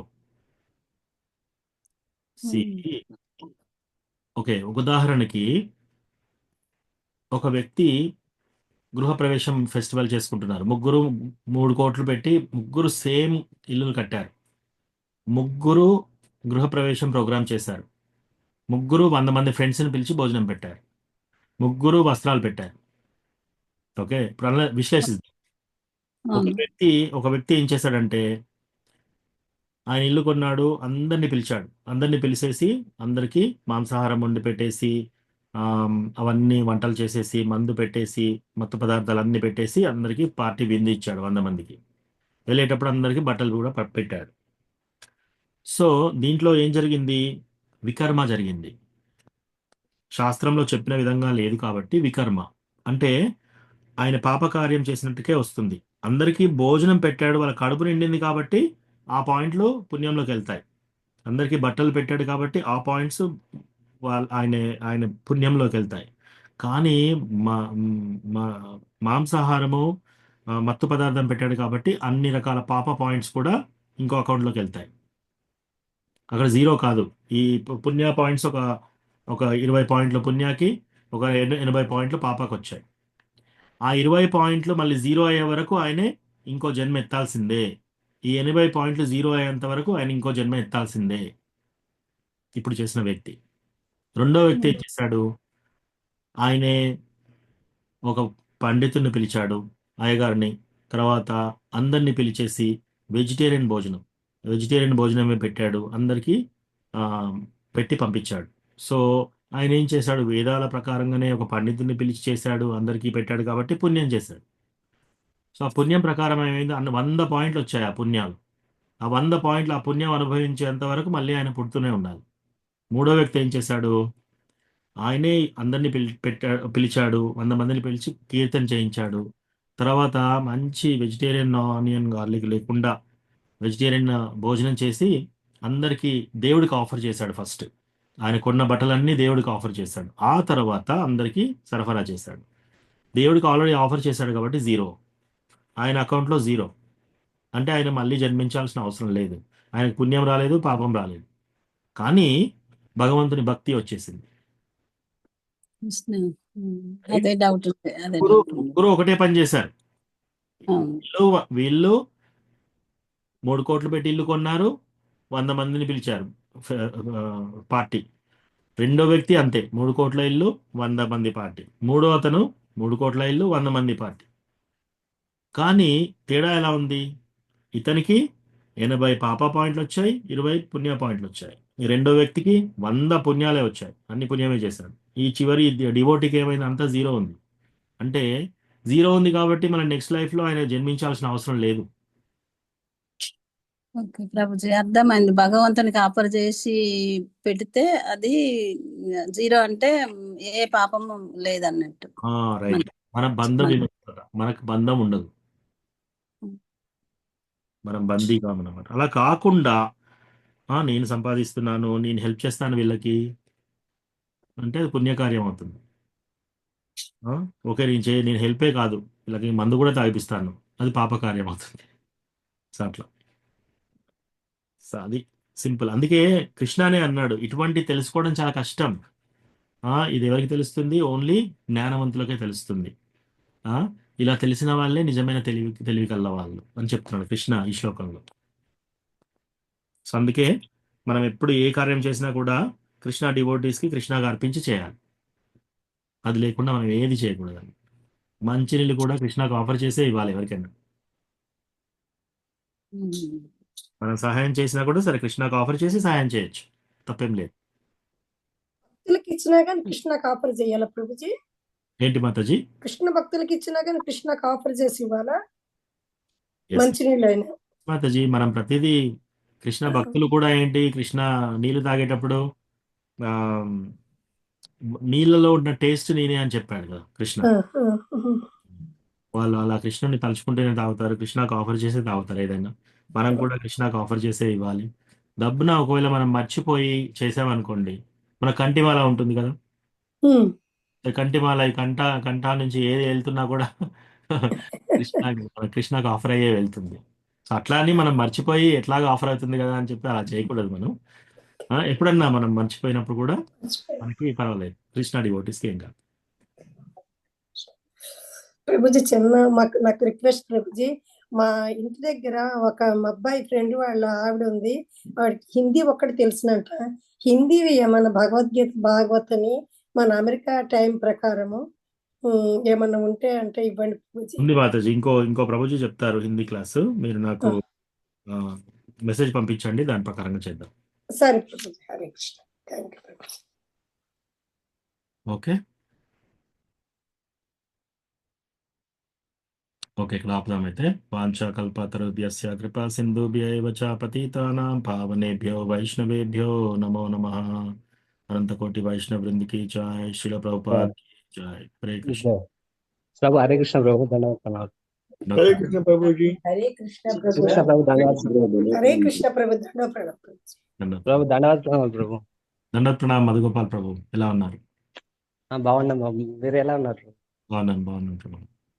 ప్రభు, మీరు గురువారం టెంపుల్ క్లాస్ లో చెప్తున్నారు కానీ అది కొద్దిగా రికార్డింగ్ రావట్లేదు ప్రభు ఈ మధ్యలో. అదంతా ప్లేలిస్ట్ ఉంది ప్రభు, నేను రికార్డింగ్ స్పెషల్ గా పంపించట్లేను ప్రతి వారము. ఆహా.